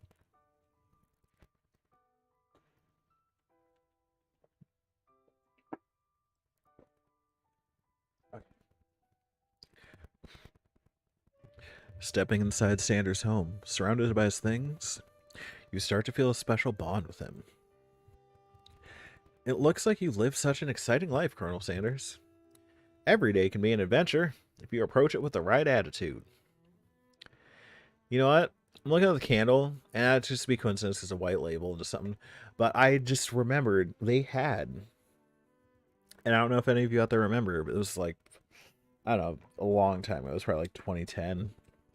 Maybe a little before, a little after, but somewhere around like 2010 or so. They made KFC candles. That was the thing. I think they did like candles. I think Pizza Hut also did a candle at that time because they were owned by the same people. And that reminds me, because they also made, this was later, and I don't remember if they still make this during the holidays, just like a super limited thing. But they even made like KFC scented like firewood. So you think of like a Duraflame log or something, but yeah, they were KFC. How disgusting is that? Long ago, I made the decision to never stop searching, never stop working, never stop imagining. Have you been working on any new recipes of your own lately? I'm always excited to talk about food with another ambitious chef. Well, there is something. It's just a side dish that I've been tinkering with, trying to find the right balance of flavors and textures. I'm not sure if I've nailed it yet, but I'm close. Colonel Sanders' eyes perk up. He starts to wonder what dish you might be describing. It's a thing called a famous bowl.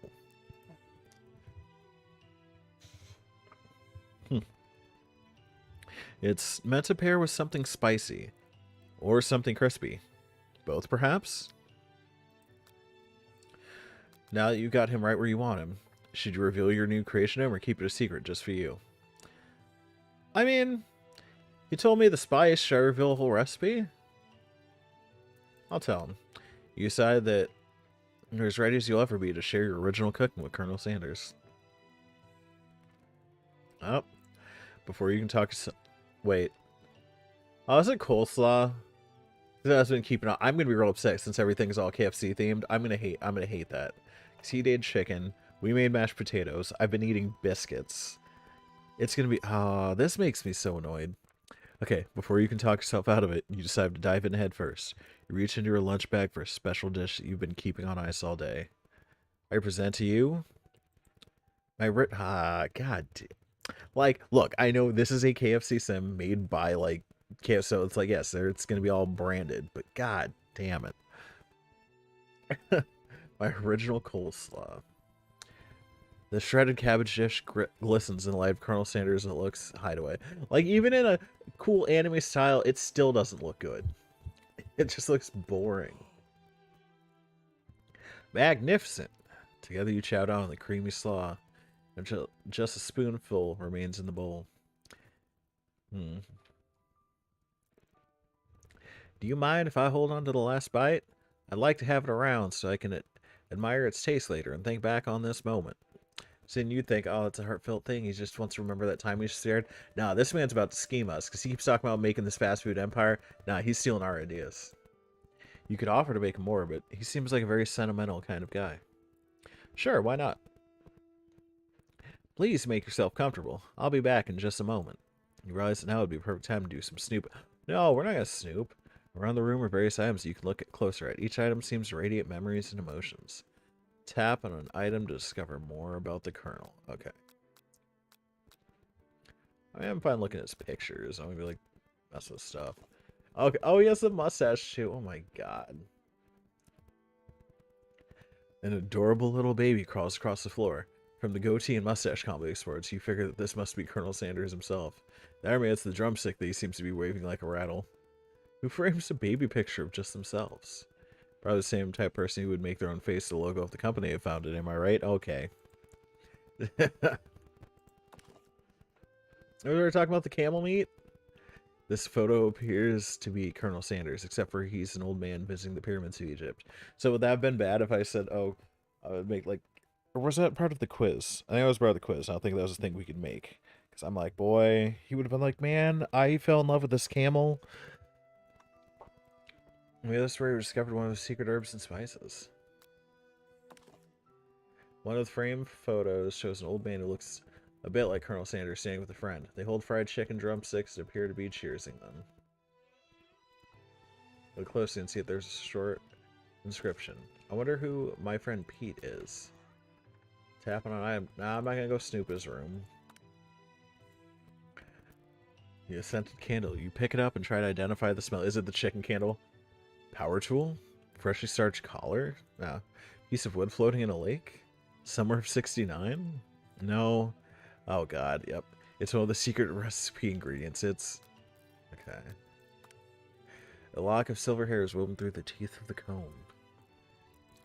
Upon further inspection, you realize that the hair therein isn't just silvery in color. It's actually made of spun silver.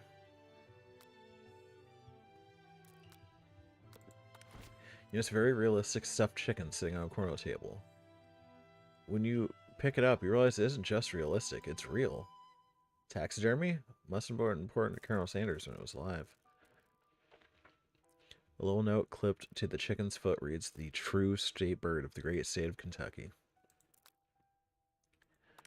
You gaze out the window across the vast lake and mountain range beyond. Just, oh my god, student. Yes, then the ghost of student pops up. Are you thinking about heading out into the world on a quest to avenge my death? Wait, what? I never even learned your name. Why would I avenge you?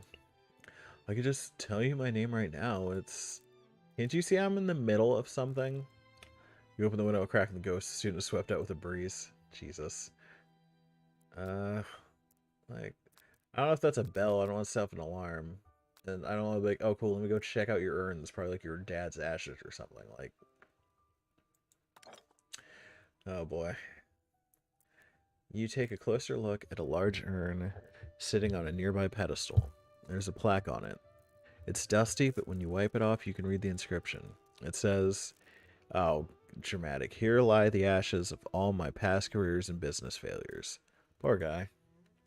See, now this at this point, let's just talking about the actual colonel. I'm like, this, I don't care about seeing, oh, it was a cool life. He rode a camel. Oh, it's a safe. This might be where he keeps secret recipe. You think for a moment, what number is important to Colonel Sanders? It dawns. No, don't make me open it. No. Why would I open that? As soon as you turn that, I didn't look like a safe. I couldn't tell. 11 safe opens. And it's wild that he would just have it all be 11. Can chicken be prepared sashimi style? Oh gosh.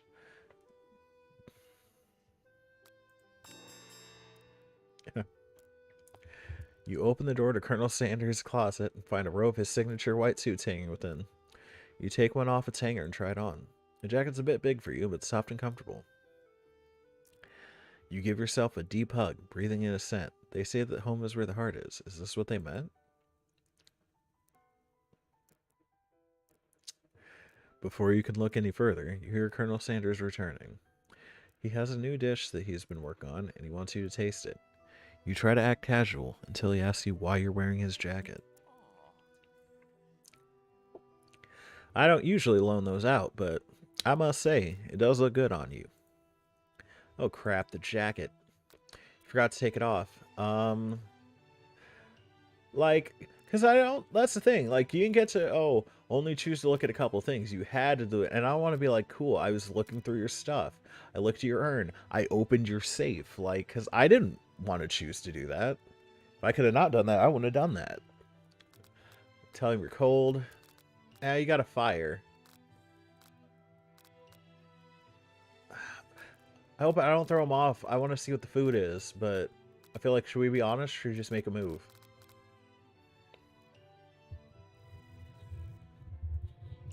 Let's make a move. Ah, damn it. It's really not. Okay. Of course. Look, it's a dating sim. Whoa, whoa, whoa. This isn't that kind of game. Not that we blame you for trying, but still. Game over? What?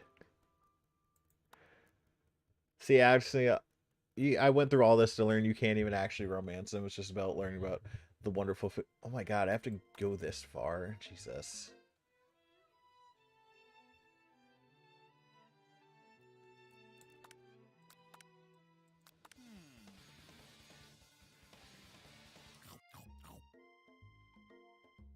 Why do I have to go so far?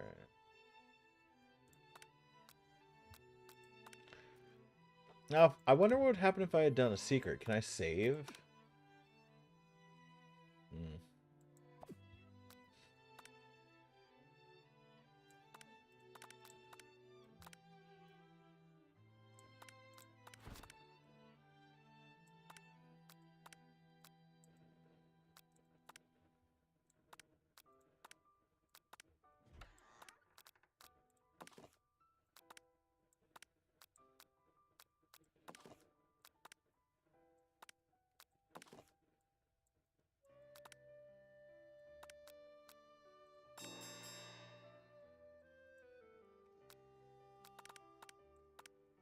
Okay.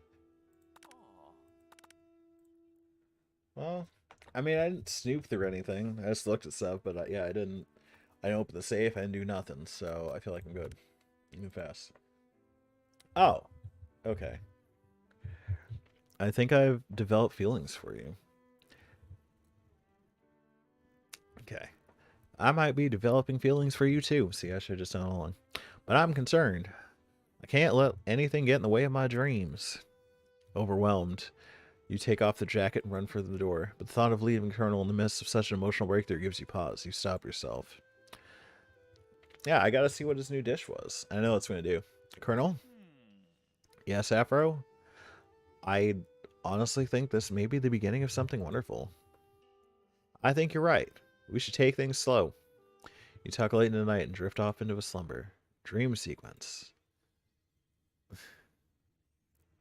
It's the same dream. Steam, why are you popping up my things? I told you not to do that. That's rude. You awake to a beautiful morning in Colonel Sanders' hideaway. I didn't get to try the thing he was making. Did you make the right decision on how to respond to Colonel Sanders? Only time will truly tell. So did we not get to figure out what the dish he was doing? Should I have just said I was cold? Damn it. Well, now I'm never going to know. Today is the day that would change the rest of your life. You think about the new secret ingredient you just learned about. In certain jurisdictions, it isn't even legal. Oh, I didn't finish reading. Thoughts interrupted when Colonel Sanders emerges into the room. He's holding a gorgeously plated breakfast, and your mouth waters at the sight of it. Here's a simple breakfast I just whipped up.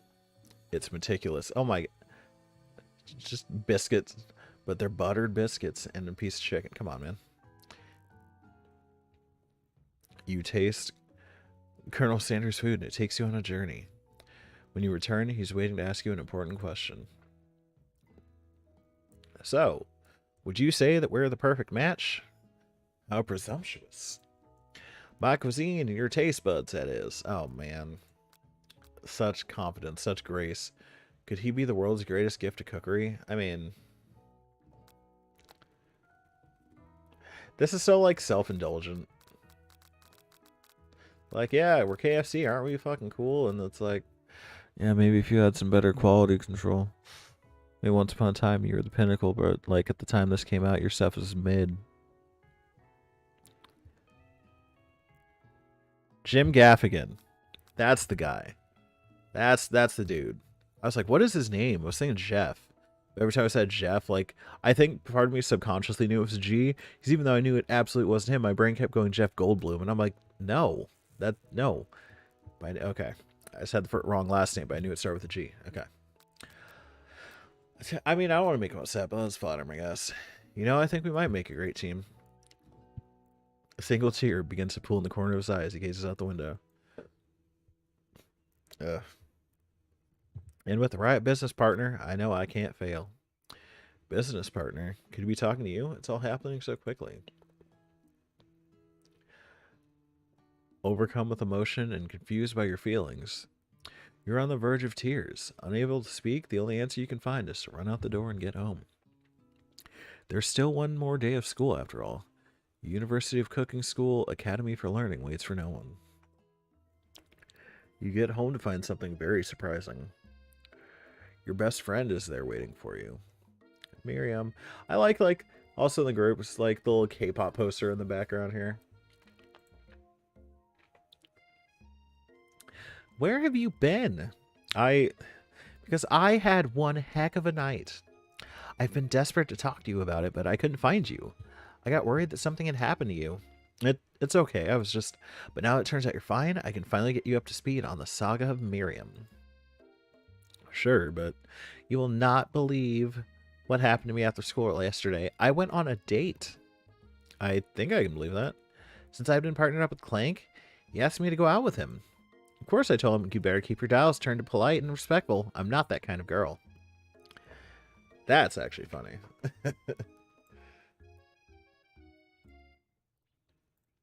But he was just interested in spending some one-on-one time together and getting to know me. So I said, yeah, sure. I get to know the little metallic guy. Long story short, he took me skydiving with his friends, but things quickly spiraled out of control. Did she just say skydiving? As if that's a typical first date to go on with a talking pressure cooker.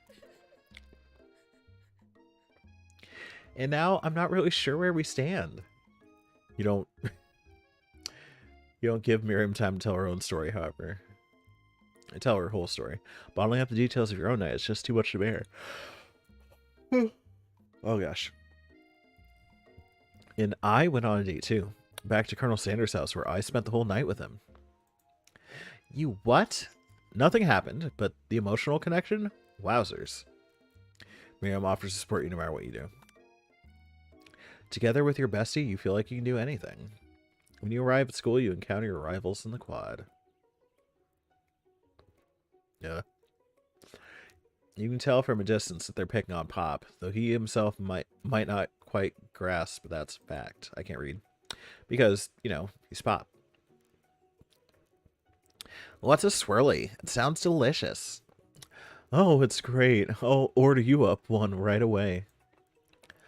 Oh, God. I'll have my swirly with sprinkles, please. Sprinkles is a dog and a treat. You can get your swirly dip, too. Why don't you pick on someone your own size? Because I'm literally the biggest person at the school. There's that horse that Colonel Sanders rides to school, but who would dare pick on such a gentle and beautiful creature? You've got some nerve, Afro, suggesting I pick on a defenseless horse. Now you're twisting my words and I won't have it. Clench your fist. But the injury from yesterday's mixer accident makes you wince with pain. Doesn't look like you can go on cooking like that. Might as well just give up. I'll never give up. Ever. Colonel Sanders arrives just as it appears things are close to boiling over. A naturally intuitive person, he senses that something has been going on. Is everyone excited for the final day of school? Afro, how's that hand feeling? I'm sure you'll be back in fighting form by this afternoon. Aren't you concerned about my hands, Colonel? Yesterday I almost broke a nail winning so hard. Technically, I don't believe a winner was decided, but your presentation was quite impressive. What is he doing complimenting her? But what about the flavor of my delicate, warm, gooey chocolate sauce? It, it was clear that you're passionate about how your food is received. That's a lot of words to say it was bland. Oh, she said it out loud. Oh my goodness. Rude. Whoo! Oh, he's bad. Excuse me, Afro. I'm more than capable enough to speak for myself. Damn. Uh-oh, and I made a man. He's gonna go with her. Maybe you could tell me more of your thoughts as we walk into class, Colonel. Uh-oh. I'm always interested in discussing the fine art of fine foods. See you inside, Afro. See? He's gonna go steal. We're gonna steal. Jolene's gonna steal my man. Ain't no loving my man. Shoe up, shoe up. Annoyed by Colonel Sanders' inability to see Ashley for who you know she really is, you walk across the quad to get some distance. In an attempt to distract yourself from how slighted you feel by that interaction with Ashley, you take out the spellbook you recovered yesterday and start flipping through the pages. Uh-oh. Whoa, what's that book? It looks like bad news. It's just something I found lying around. It would appear to be some sort of grimoire, but I don't really believe in that magic stuff. A grimoire? Like a book of spells? I don't know. Who'd spend so much time decorating a magic book if it weren't really powerful? I can think of one surefire way to find out. Don't use the book. You open... Oh gosh. You open to a page covered with arcane warnings. Cast only in case of extreme emergency. It says around the edges of the page. I use this... Oh my goodness. I could use a spell here that says it will erase anyone I choose from all of my memories. If I scrub out Colonel Sanders, it would probably help me focus better on the upcoming final exam. That is way drastic. Couldn't you do something else? Like anything else? Not rooted in dark magic? Maybe tie a string around your finger? Okay, fine, it is drastic, but desperate times call for desperate measures. You've got a memory erasing spell sitting right in front of you and a pretty good excuse to try it out. Nah. You take your friend's advice and put the book away. It's almost time for class. Sprinkles is already in the room waiting for the students to arrive. He clears his voice to make a quick announcement. I want you all to know I feel something of a dog moment coming on, but I assure you it's nothing to be afraid of. His cute little nose scrunches up and he begins to breathe quickly. He must be hungry. Reach for some old homework to give him as a snack. Dogs can be rather unpredictable, especially Sprinkles. Wait to see what happens. Let's wait. Sprinkles stops in his tracks. He focuses in on the window. The room is deadly silent. With his gaze, you see a tiny orange squirrel perched on the cherry tree outside. Sprinkles turns feral and runs to the window of the classroom. He begins barking uncontrollably with the squirrel outside. Terrence! I told you never to come back here, Terrence. I will destroy you, Terrence! Sprinkles is barking ferociously, drool flying off of his face. Oh, this little guy. The squirrel looks over, but he doesn't say anything back. You wonder, is that even a talking squirrel? Who named him Terrence? You better not show your chubby cheeks around here ever again. After Sprinkles is satisfied that his presence has been felt by not only Terrence, but any other squirrel in hearing distance, he returns to his professional tone. I apologize for the outburst. This actually brings up an important point. Thank you, Afro, for reminding me to dole out this indispensable bit of wisdom. You see... But before he can go any further, Miriam's love drama spills over into the class. Oh. Sprinkles is interrupted by words and sparks coming from the back of the room. I told you to save it for after class. You think I wanted to be thrown from a plane strapped to a stranger? Miriam and Clank appear to be arguing. You still haven't learned to speak Clank's language of mechanical noises. But no, you had to show off to your cool kid friends Jeff and Joan. J&J forever. Watch us form a triangle in midair as we descend. Triangles are the strongest shape, don't you know? Oh, you're embarrassing him. Yeah, well, that doesn't make it a great date. Then take Jeff and Joan with you. You can all hold hands as you pedal down the mountain or off a cliff for all I care. Uh-oh. Aw, that's mean. Clank begins to shudder. Steam pours out of the gaps in his panels, and then a loud ding stops him in his tracks. Oh, you broke him. Uh-oh.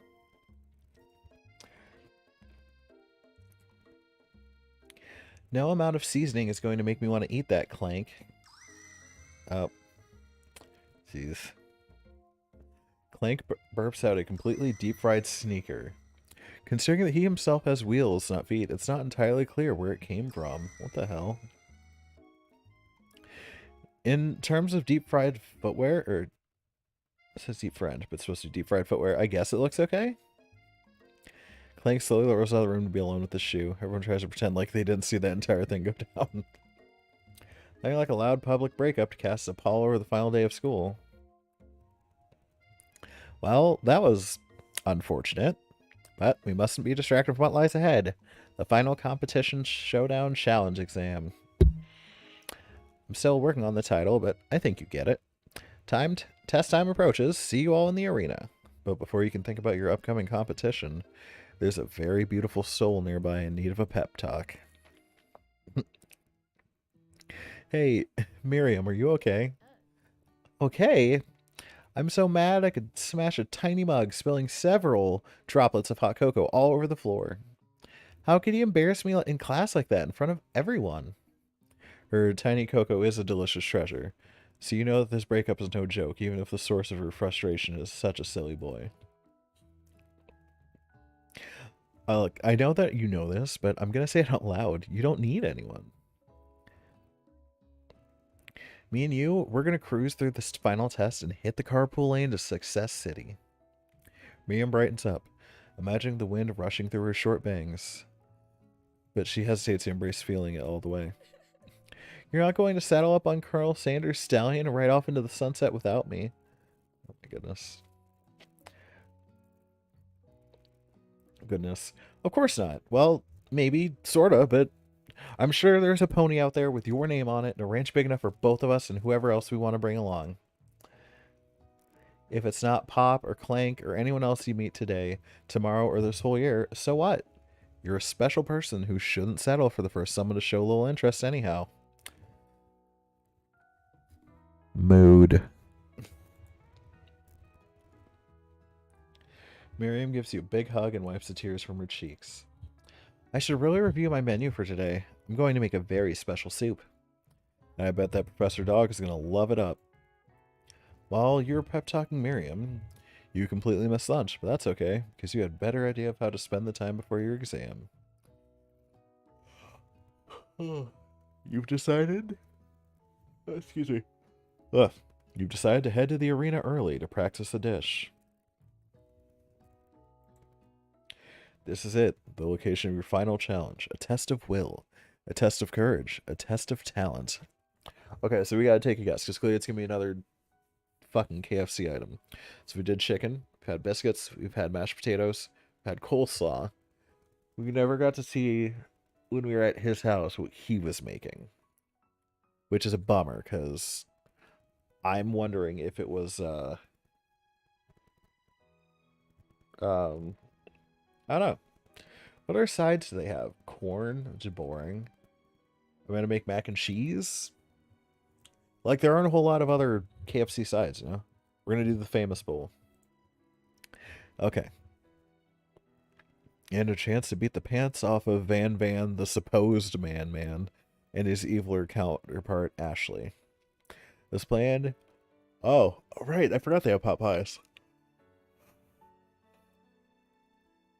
I like how it's my famous chicken pot pie, but like Colonel Sanders had like a pot pie punch or whatever.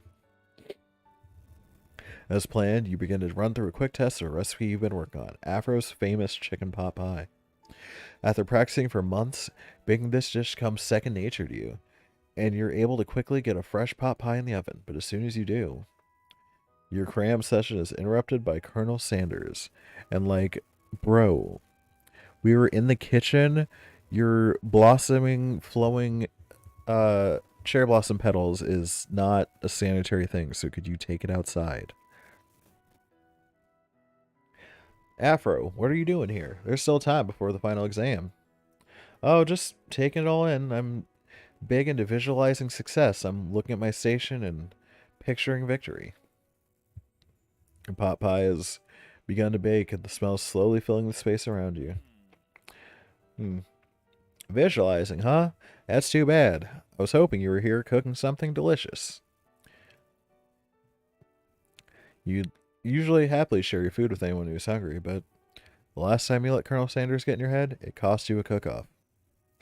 You decide that's time to put your cooking above your romantic desires, but that decision gets hard to stick to when the oven timer goes out behind you. You know, right, like there's no sound at all or fess up about your practice dish. I mean, what, am I going to let sit there and burn? Okay, you got me. I'm doing a little bit more than visualizing. I know. My nose can smell a pot pie from 400 yards. That's an oddly specific distance, but you'd expect nothing less from such an oddly specific man. You knew it was a pot pie just from the smell? Not just a pot pie, but a chicken pot pie with an all-butter crust. My nose is telling me something else. Oh no, is it burning? Ah, no. I can smell it was made with a heaping helping of TLC. But it'll probably start burning in a second if you don't pull it out. The moment of truth. Wow. It's the best pot pie I've ever tasted. I've always loved country cooking, and I could eat this all day. There's no time left. The final showdown's about to begin. Sprinkles lays down the ground rules. There are no rules. That is, except to cook with everything you've got. You step up for the cook-off of a lifetime. You decide that, yep, I knew it. I knew it. Mac and cheese. You decide that mac and cheese plus the pot pie you've been practicing are just the dishes that'll push you over the edge to victory. They'll go well together, though. Meanwhile, both Van Van and Ashley are prepping wildly elaborate dishes per their usual over-the-top selves. Miriam has her giant magnifying glass and several sets of tweezers. She's definitely prepared to go big, going small. Colonel Sanders seems to be harnessing his 11 herbs and spices, but he's trying to find a way to improve on something perfect. His original recipe fried chicken. Yeah, I go extra crispy. His original recipe, registered trademark, fried chicken. Intensity in the room starts at a full 10 out of 10 with a frenzy of action. Everyone is calling out really cool special cooking moves as they prepare their food. Wow, this is getting serious. Colonel Sanders batters his chicken as it levitates through the air. Egg wash. Oh god. Miriam furiously injects ingredients into an itty bitty pot of broth. Best friend Baster Blaster. Van Van flexes his pectorals as he chops open a sea urchin. Oh. Let's rock and roid. Ashley scoops her pastries off the tray with lightning speed. Shallow personality spatula. Even Clank gets in on it. Oh, now he talks. 5-dial pressure point chicken cooking technique. Wait. When did Clank learn to speak English? It's the singularity, as was foretold. We mustn't let it happen, or the appliance uprising will take us all. Self-destruct. Oh, snap. He was just about to blow himself up. Oh my god. Van Van quickly unplugs Clank and rolls him out the back door of the arena. As you frantically prepare your dish, you notice Ashley has her spell book out. Is she going to use some dark magic to turn the tide? You got a book of your own. And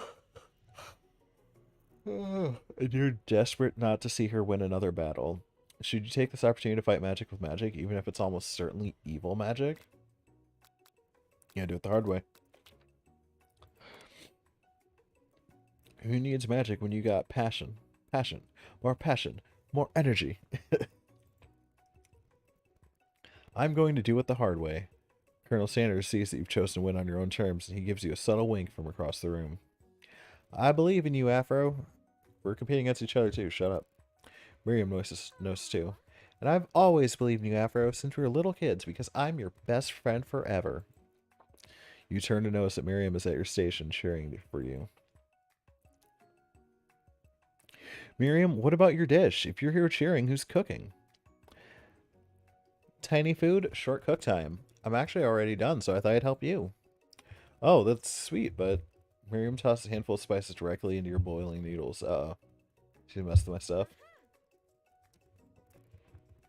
It's the secret ingredient. However, she doesn't know that you lied and the ingredient was made up. And where in the world did she get item Newt from? The boiling pot explodes, sending Miriam flying backwards. The watery noodles begin to swirl in the air, bubbling up into a dark cloud that thickens and congeals before your very eyes. Jesus. It's the Spork monster. What? It is I, Steve, the Spork monster. How many of these things are there? What the hell? Steve? Wait, what happened to Gorko? You're not here to battle me, are you? These Spork monsters are many.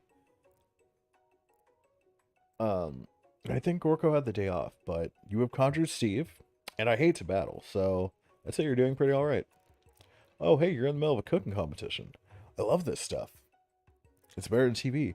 Crazy kids and your culinary skills really impress me. Mind if I hang out? I'm sorry, Steve. I'm kind of in the middle of something. Do you mind? See if the Spork monster notices you got the grimoire stashed beneath your cooking station. I see what you're up to. Crisscross some magical items and accidentally summoned me, huh? Yeah, you guessed it, sorta. If you're here, would you mind tossing some fresh noodles in a pot of salted water? Love to.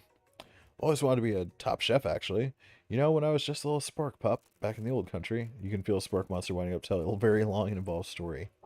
You know exactly where they came from, but it seems like it was probably lonely there. Some time. Okay. Oh.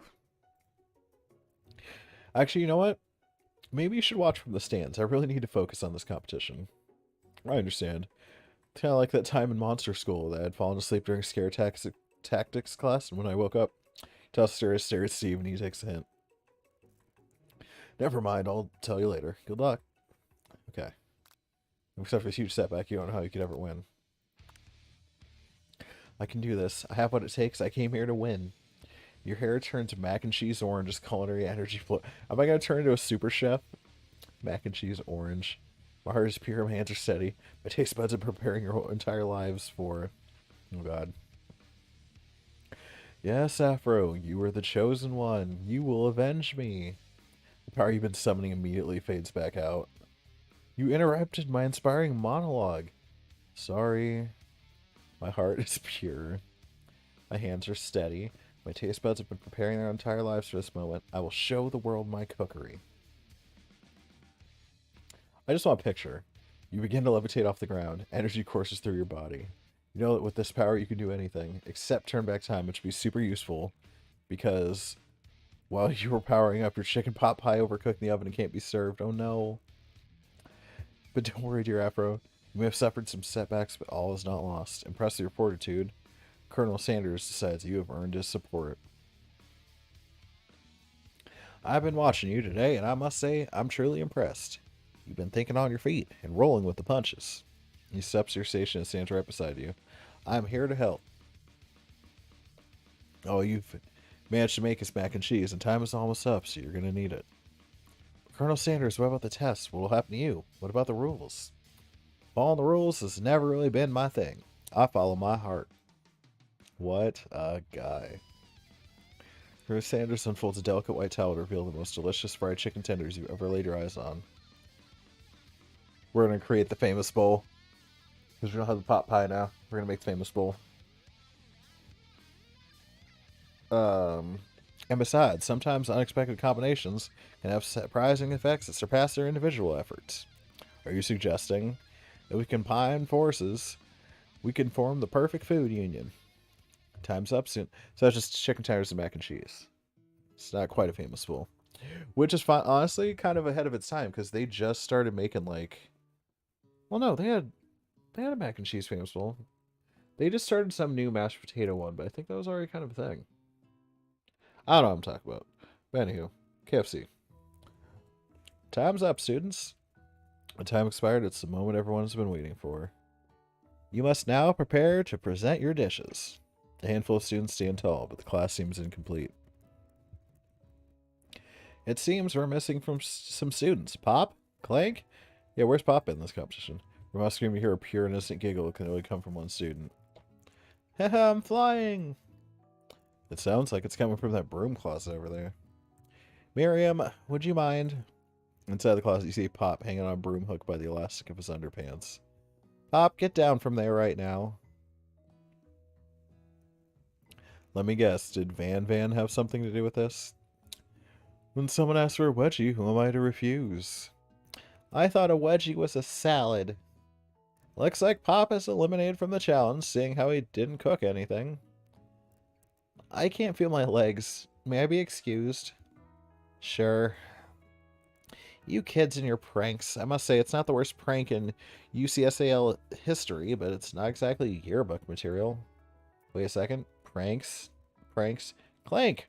Where did that pressure cooker roll off to? You wait to hear a signature word beep or other onomatopoeia, but there's none. Somehow he must have gotten unplugged, I guess. We'll have to figure that out later. That leaves only 4 remaining students. Please collect your final projects. It's been a long semester. Wow, 3 whole days. But after days of hard work, the time has come for me to eat. Miriam, please step forward. Why do I feel like KFC's training you get 3 days and they're like, cool, you're in here? Because that's what this feels like. Calling your school for 3 days. Now, describe your dish. I've made tender udon noodles and savory soup. They're little tiny. Look how cute that is. I want a little itty bitty. I want itty bitty food. I want it.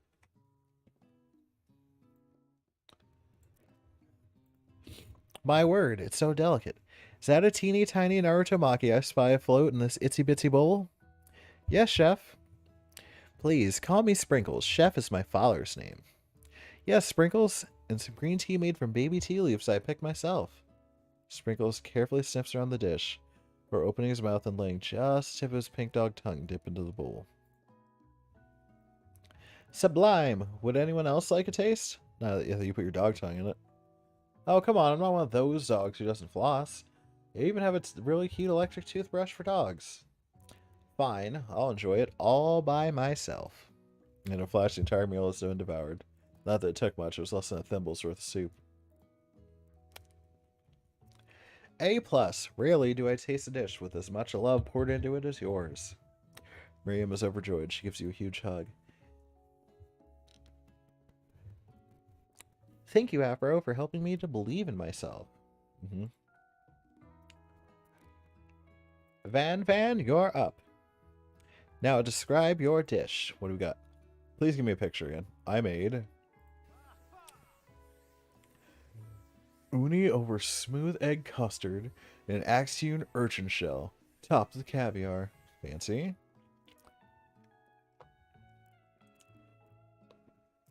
Did you skewer one type of urchin with spines from a second, different color type of urchin? Yes, Sprinkles. A bit much, don't you think? That's exactly why I did it. A bit much is kind of my brand. Doesn't it look cool?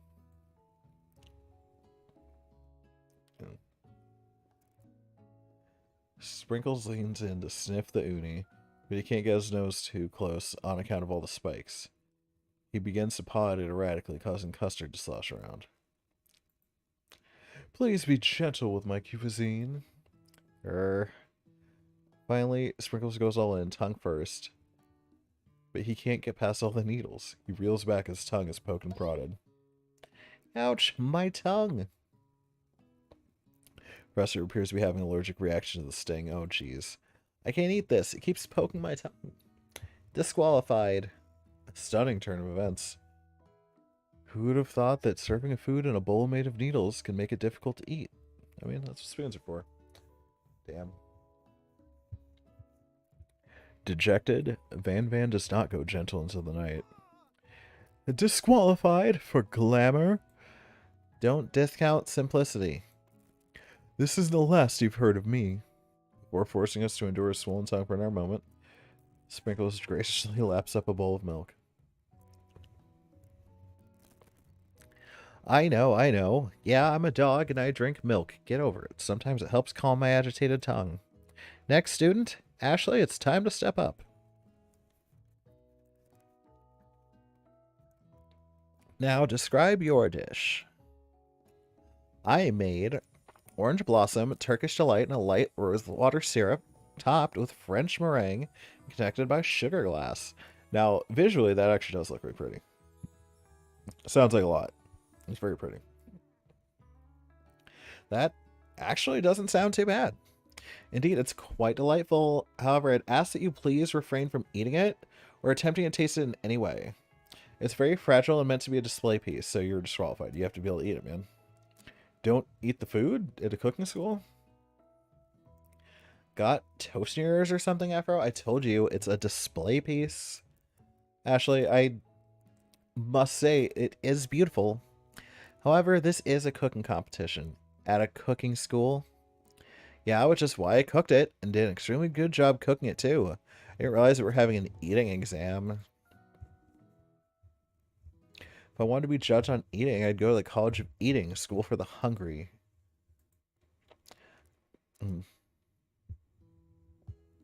Jeez. I suppose you could smell it if you absolutely insisted, but don't breathe too hard. You might disrupt the sugar spiral.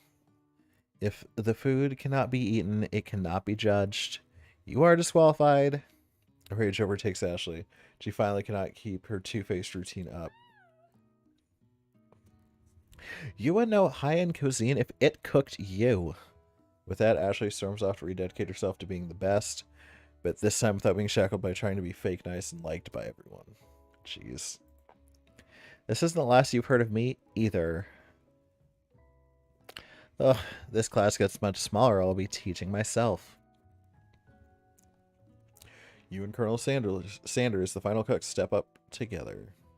Two chefs? What began of a what began as a bowl of delicious mac and cheese has become something else. Oh, it's has become something else. I know that's not the same voice. Okay. All right. Yep, that's a famous bowl, all right. He examines it closely, sniffing and eyeing the bowl. Uh-oh. Uh-oh. I don't have a good feeling about this. From somewhere in the room, a literal drumroll plays. Just when I thought I've seen everything in this kitchen, you give me this thing. You completely blow me away. In my 49 dog years of life, I've never tasted anything so delicious and perfectly balanced. I don't know why Silicon Valley Girl on that.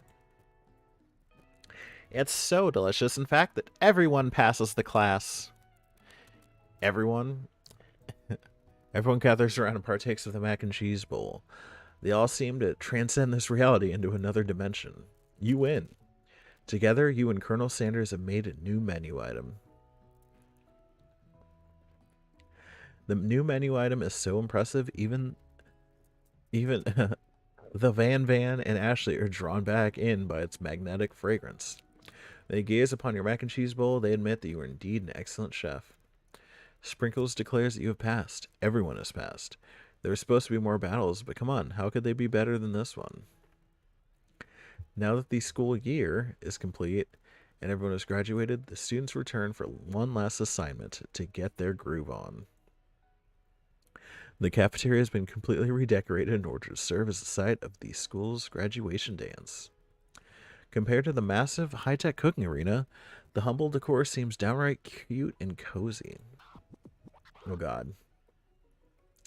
DJ Dog is in the house. Goodness. You knew that Sprinkles was a master chef, but also a world-renowned turntablist. Who says you can't teach an old dog new tricks? Van and Ashley tell everyone that they've committed themselves to righting the wrongs they did while they were the villains. And Van is still yoked. I am mad at him. For a moment, you actually believe them. Not another haunting. No ghosts allowed at graduation. It's clear written in the school's bylaws. Oh. I was never actually a ghost. It was all a trick to get you to finally notice me. Oh. Amusing. Now that everyone is together, it's the Spark Monster. He's totally mellowed out. Everyone, the Spark Monster is no more. From here out, I prefer that everyone refer to me by my new name, the Party Monster. Student tries to finish what he had to say, but everyone was too wrapped up talking to Party Monster. Dejected, the student walks off. Maybe things didn't work out for Miriam romantically, but she found the love in her cooking, and you know she's gonna do great. A red carpet rolls out across the floor of the ballroom. It's like a Hollywood movie premiere. Who could command such an entrance? Nah. It's Pop. He arrived late to the dance, but apparently for good reason. Was he the dance king? Walking the carpet, you see perched atop his dirty chef's hat. A crown? Welcome back, Pop. I knew you weren't able to complete the final exam and accept your diploma. Whoop. So we had it mailed directly to your father. We figured it was the least we could do for the school's dean. The dean's son. Oh, now I get it. And we get a new wing on the school. Not to mention the honor of educating the son of the chancellor of such and such. Music at the dance is interrupted by the sound of sparking and electrical hissing. It's Clank, who arrived late to the dance. Are they going to make up? Are they going to reconcile? Now that I've graduated, I can reveal my truth. Oh. Whoa, he's still doing the talking thing. I am Clank, and I am not of this earth. I am actually from a faraway planet in another dimension. I'm not going to do robot voice. It's at the end of the game. I don't care. What? I actually feel like I knew it this whole time. Now that I have learned the ways of your kind, I must return. Miriam, will you come with me? Yeah, go back to space. I don't know what to say. Besides, no, obviously. I have just begun to learn who I really am. Isn't that time for me to devote my life to figuring out who you are, Clank? You're blown away by Miriam's maturity. It's pretty clear she has managed to surpass you in that regard. I understand, kind of. Humans are weird. A portal opens up and Clank disappears through it. Finally, yep, here comes the boy. Also, looking at these, it's weird that, like, this is all, like, 2D, you know, just stable art. They have the blowing, you know, get your little blowing blossoms. But those are actually, like, little 3D assets. Cause, like, they turn, like, you can see the other sides of them. I'm like, that's kind of neat. Oh, so he comes all casual. Howdy, classmates. No suit? It's like the first day you met him, he's come prepared to feed the entire class. However, it's not enough to just give them a bucket of chicken. This time it's a full meal. Oh gosh. I didn't get to be the most famous chicken man in the history of chicken and man by not reminding people to go out and buy my chicken. Okay. You stole my coleslaw recipe, you fuck. The end? That's just it. No, it's not the end. It's everyone feast on their delicious chicken dinner. Colonel Sanders finds you sitting at the edge of the dance floor. Afro, what are you doing sitting all alone? Oh, you know, just waiting for the right person to ask me to dance. I wonder, might you tell me, what are the qualities you expect to find in such a lucky person? Nervous. Off the top of my head, I don't know. A spicy musk, a tidy goatee, and a degree from the University of Cooking School Academy for Learning, just to name a few. Colonel Sander. God, this game's making the memes for me.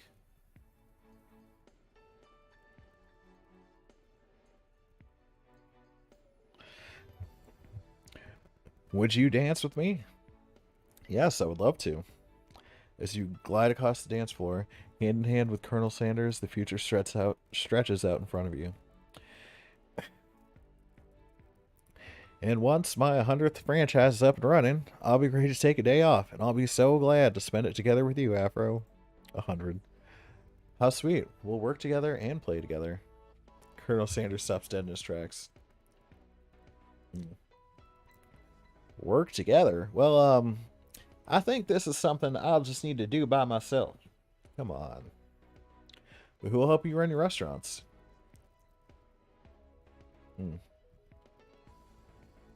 I don't believe I need help. Besides, based on your time at school here, do you really think running restaurants is the best path forward? Could it be? You found a love connection but failed to earn Colonel Sanders' respect as a chef. Damn. Can you live with only half of him? Will you be able to endure sharing him with his other life? His other love, the life of an entrepreneur? Jeez. I suppose I could enroll in pastry school. Oh, my dear Afro. I'm sure you'll find your place eventually. Oh my god. And along the way, you'll have me by your side. The end. So that was it, huh?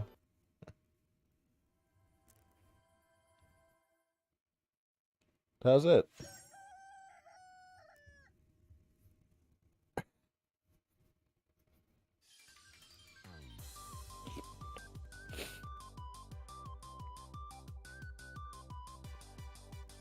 See, I wish I had seen that. I want to see cool attacks.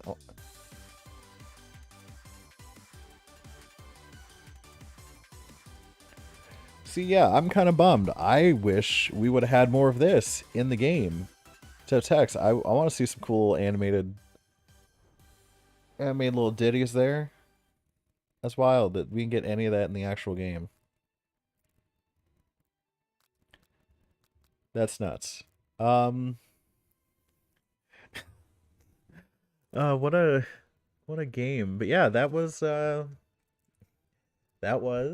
Love You, Colonel Sanders, a finger licking good dating simulator.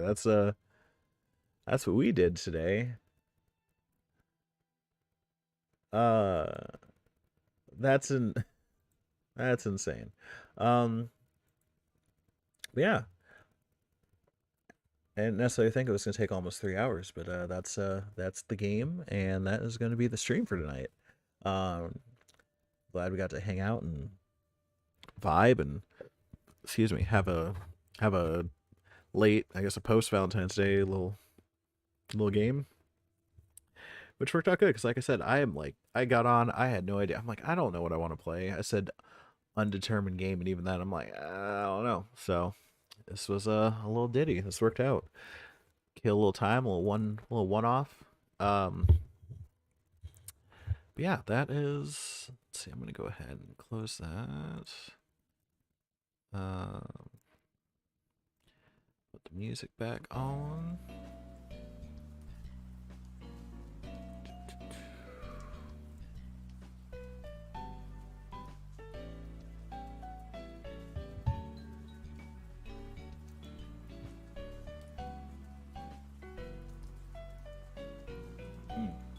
Yeah, so that's gonna do it for tonight.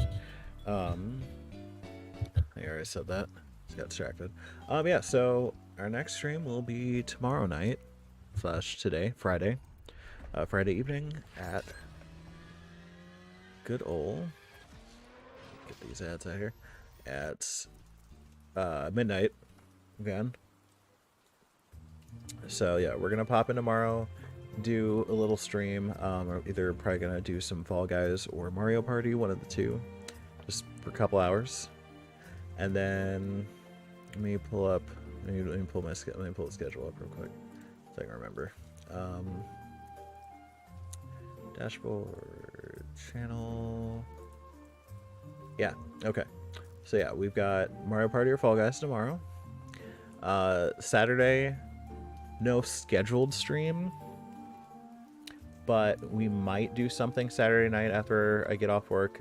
I don't know for sure, so that's just a wait and see.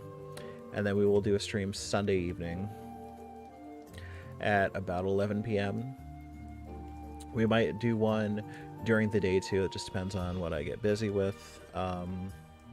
Yeah, and then Monday is another no scheduled day, but I might do something. We'll see.